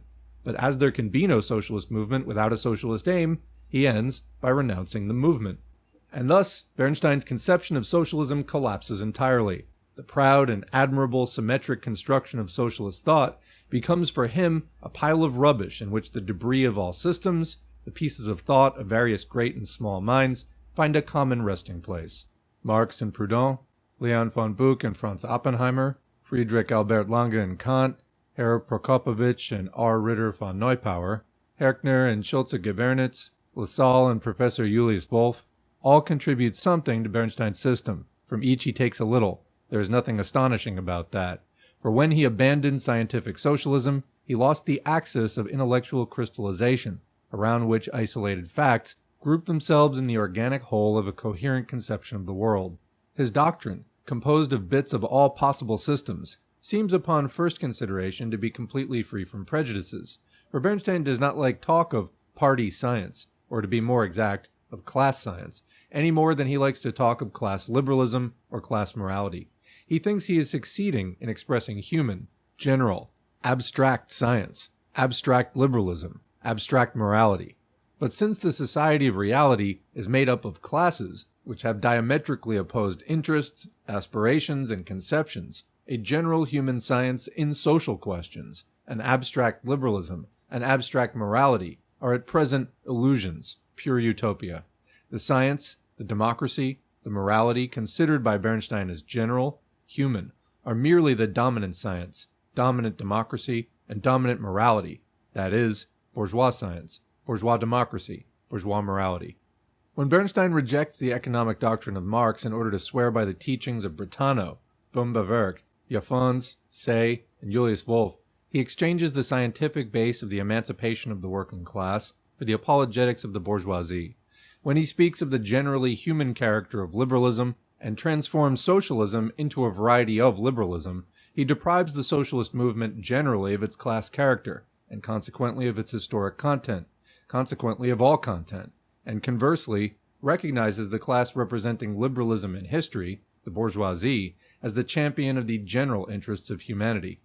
And when he wars against, quote, raising of the material factors to the rank of an all-powerful force of development, when he protests against the so-called contempt for the ideal that is supposed to rule the social democracy, when he presumes to talk for idealism, for morals, pronouncing himself at the same time against the only source of the moral rebirth of the proletariat, a revolutionary class struggle, he does no more than the following: preach to the working class the quintessence of the morality of the bourgeoisie, that is, reconciliation with the existing social order and the transfer of the hopes of the proletariat to the limbo of ethical simulacra. When he directs his keenest arrows against our dialectic system, he is really attacking the specific mode of thought employed by the conscious proletariat in its struggle for liberation. It is an attempt to break the sword that has helped the proletariat to pierce the darkness of its future. It is an attempt to shatter the intellectual arm with the aid of which the proletariat, though materially under the yoke of the bourgeoisie, is yet enabled to triumph over the bourgeoisie. For it is our dialectical system that shows to the working class the transitory nature of this yoke, proving to workers the inevitability of their victory, and is already realizing a revolution in the domain of thought. Saying goodbye to our system of dialectics and resorting instead to the intellectual seesaw of the well-known on the one hand, on the other hand, yes, but, although, however, more or less, etc., he quite logically lapses into a mode of thought that belongs historically to the bourgeoisie in decline, being the faithful intellectual reflection of the social existence and political activity of the bourgeoisie at that stage. The political, on the one hand, on the other hand, yes, but, of the bourgeoisie today resembles in a marked degree Bernstein's manner of thinking, which is the sharpest and surest proof of the bourgeois nature of his conception of the world. But, as it is used by Bernstein, the word bourgeois itself is not a class expression, but a general social notion. Logical to this end, he has exchanged, together with his science, politics, morals, and mode of thinking, the historic language of the proletariat for that of the bourgeoisie. When he uses, without distinction, the term citizen in reference to the bourgeois as well as to the proletarian, intending thereby to refer to people in general, he identifies people in general with the bourgeois, and human society with bourgeois society. Chapter 10. Opportunism in Theory and Practice. Bernstein's book is of great importance to the German and the international labor movement.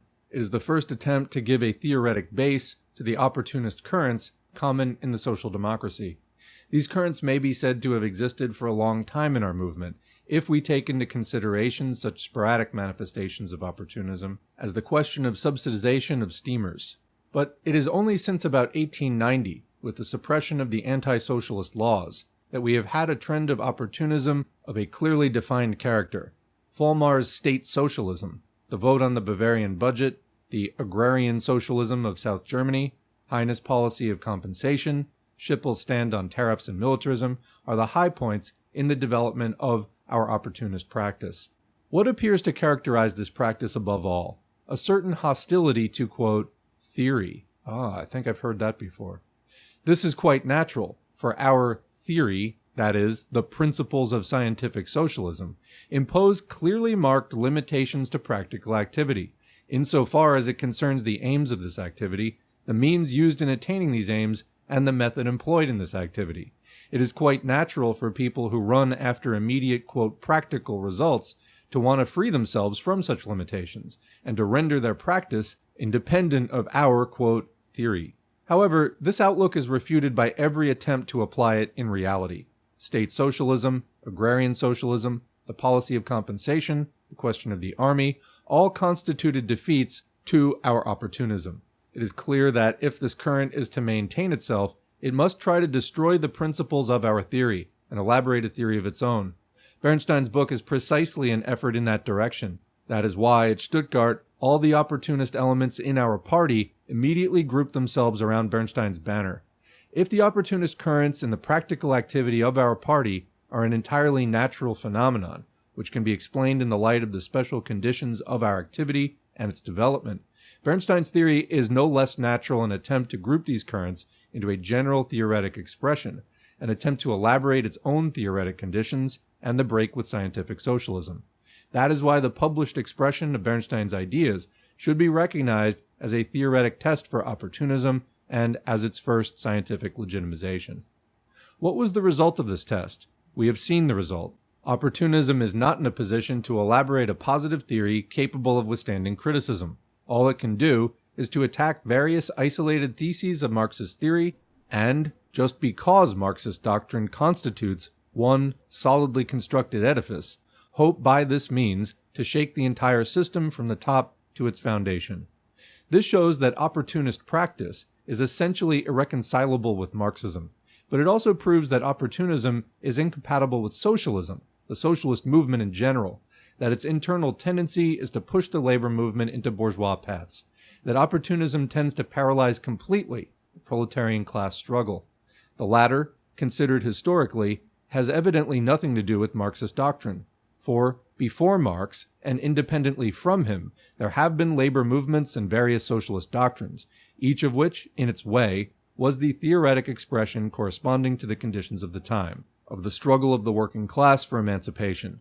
The theory that consists in basing socialism on the moral notion of justice, on a struggle against the mode of distribution, instead of basing it on a struggle against the mode of production, the conception of class antagonism as an antagonism between the poor and the rich, the effort to graft the cooperative principle onto capitalist economy.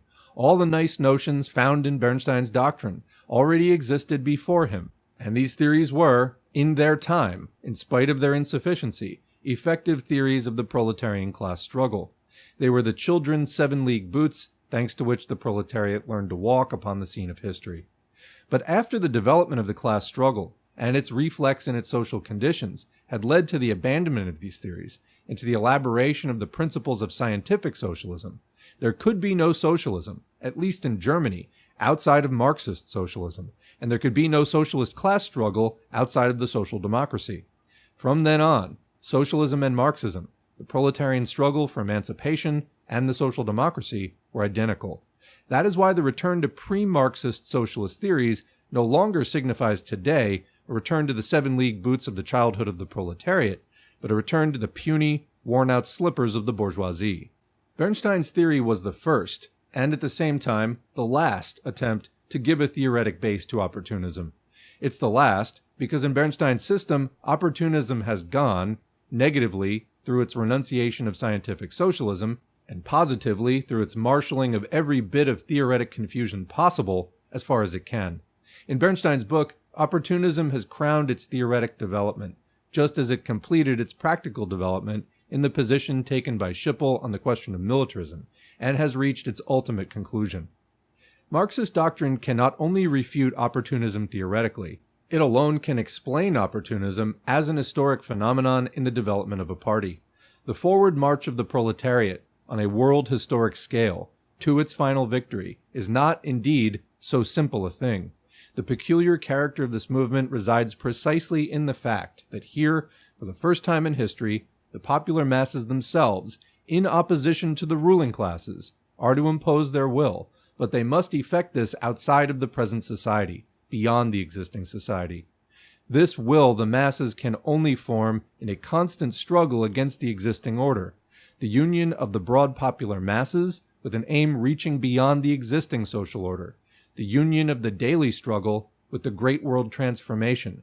That is the task of the social democratic movement, which must logically grope on its road of development between the following two rocks: abandoning the mass character of the party, or abandoning its final aim, falling into bourgeois reformism, or into sectarianism, anarchism, or opportunism. In its theoretic arsenal, Marxist doctrine furnished, more than half a century ago, arms that are effective against both of these two extremes. But because our movement is a mass movement, and because the dangers menacing it are not derived from the human brain but from social conditions, Marxist doctrine could not assure us, in advance and once for always, against the anarchist and opportunist tendencies. The latter can be overcome only as we pass from the domain of theory to the domain of practice, but only with the help of the arms furnished us by Marx. Quote, "Bourgeois revolutions," wrote Marx a half-century ago, "like those of the 18th century, rush onward rapidly from success to success. Their stage effects outbid one another. Men and things seem to be set in flaming brilliance, Ecstasy is the prevailing spirit, but they're short-lived. They reach their climax speedily, and then society relapses into a long fit of nervous reaction before it learns how to appropriate the fruits of its period of feverish excitement. Proletarian revolutions, on the contrary, such as those of the 19th century, criticize themselves constantly interrupt themselves in their own course, come back to what seems to have been accomplished in order to start anew, scorn with cruel thoroughness the half-measures, weakness, and meanness of their first attempts, seem to throw down their adversary only to enable him to draw fresh strength from the earth, and again to rise up against them in more gigantic stature, constantly recoil in fear before the undefined monster magnitude of their own objects, until finally that situation is created which renders all retreats impossible, and conditions themselves cry out, "Here is the rose, and here we must dance," quoting from the 18th Brumaire, available on the channel. This has remained true even after the elaboration of the doctrine of scientific socialism. The proletarian movement has not as yet all at once become social democratic, even in Germany, but it is becoming more social democratic, surmounting continuously the extreme deviations of anarchism and opportunism, both of which are only determining phases of the development of the social democracy, considered as a process. For these reasons, we must say that the surprising thing here is not the appearance of an opportunist current, but rather its feebleness. As long as it showed itself in isolated cases of the practical activity of the party, one could suppose that it had a serious political base. But now that it has shown its face in Bernstein's book, one cannot help exclaim with astonishment, "What? Is that all you have to say?" Not the shadow of an original thought, not a single idea that was not refuted, crushed, reduced into dust by Marxism several decades ago. It was enough for opportunism to speak out to prove that it had nothing to say. In the history of our party, that is the only importance of Bernstein's book.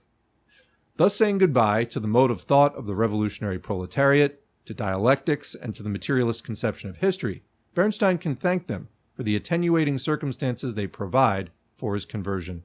For only dialectics and the materialist conception of history, magnanimous as they are, could make Bernstein appear as an unconscious, predestined instrument, by means of which the rising working class expresses its momentary weakness, but which, upon closer inspection, it throws aside contemptuously and with pride. And that's the end of Reform or Revolution by Rosa Luxemburg. What do you think? This one is an important work. It's probably her best-known piece. She's also known for the Mass Strike and the Unionist pamphlet. We'll be covering those, as well as some of her lesser-known and shorter works, in this mini-series that we're doing on the topic of the writings of Rosa Luxemburg. I want to mention also that this one is in a couple of recommended reading playlists. If you're not already a visitor of the playlists tab at the Socialism for All YouTube channel, check it out. One of the categories is recommended reading lists and party syllabi for basically, somebody trying to join an organization. These are the things that you're supposed to study. This work appears on both the American Party of Labor's recommended reading list and that of the Marxist-Leninist Reading Hub. So, what do you think? Leave a question or comment below. I've given all of my comments already, so I am tapped out. But just for the moment, we will continue the discussion, probably in the next few live streams, and in the comments section as usual. So otherwise, thanks for listening, and thanks to the current patrons whose names are on the screen.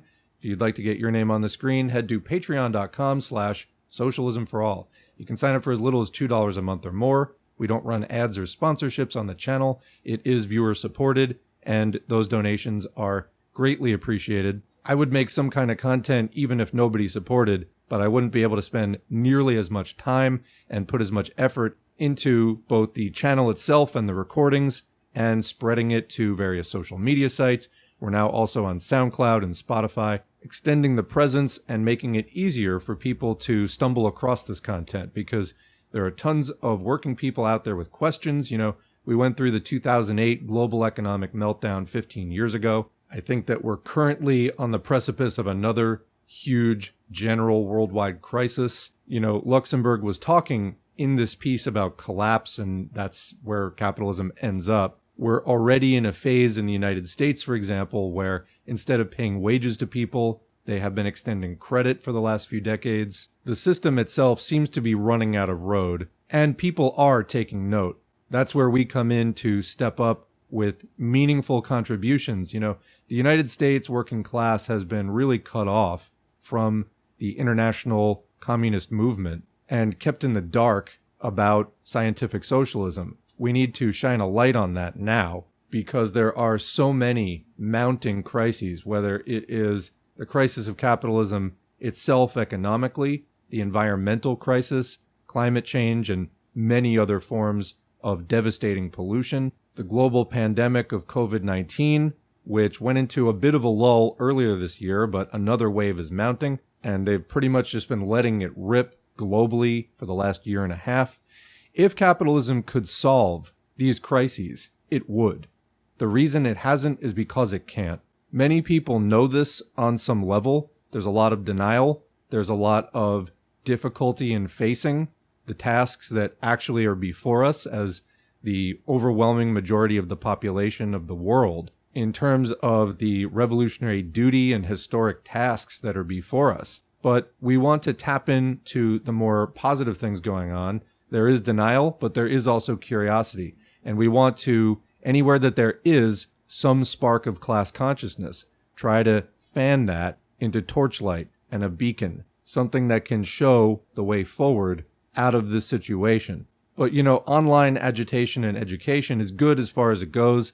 Ultimately, organization is the third step. This occurs in the real world. So look around in your area as far as what is going on. Parties, tenant unions, labor unions. Get out there and network. Find what you can support. Get to know people. See what projects are going on. Because it is through that struggle that class consciousness is sharpened. Also through book study, but a lot of it is through practice. There's nothing like getting hands-on experience and fighting one or more of the many tentacles of capital where you live, whether it's in your city, your county, your state. There is something likely to be going on. It might not be readily visible, but, in one of the big tent organizations, if you do network with people, they're likely to know of other things going on that might be just starting up or not as well advertised. So it does really pay to get to know your local left. Overall, the struggle needs to intensify dramatically, but we can't intensify and improve the quality of the struggle if we're not connected with it and familiar with it. So get out there and get involved. Be careful, obviously, but that's where the action is, and that's where you need to be when you're ready to do it. All right, thanks again for listening and supporting, and we will see you in the next video.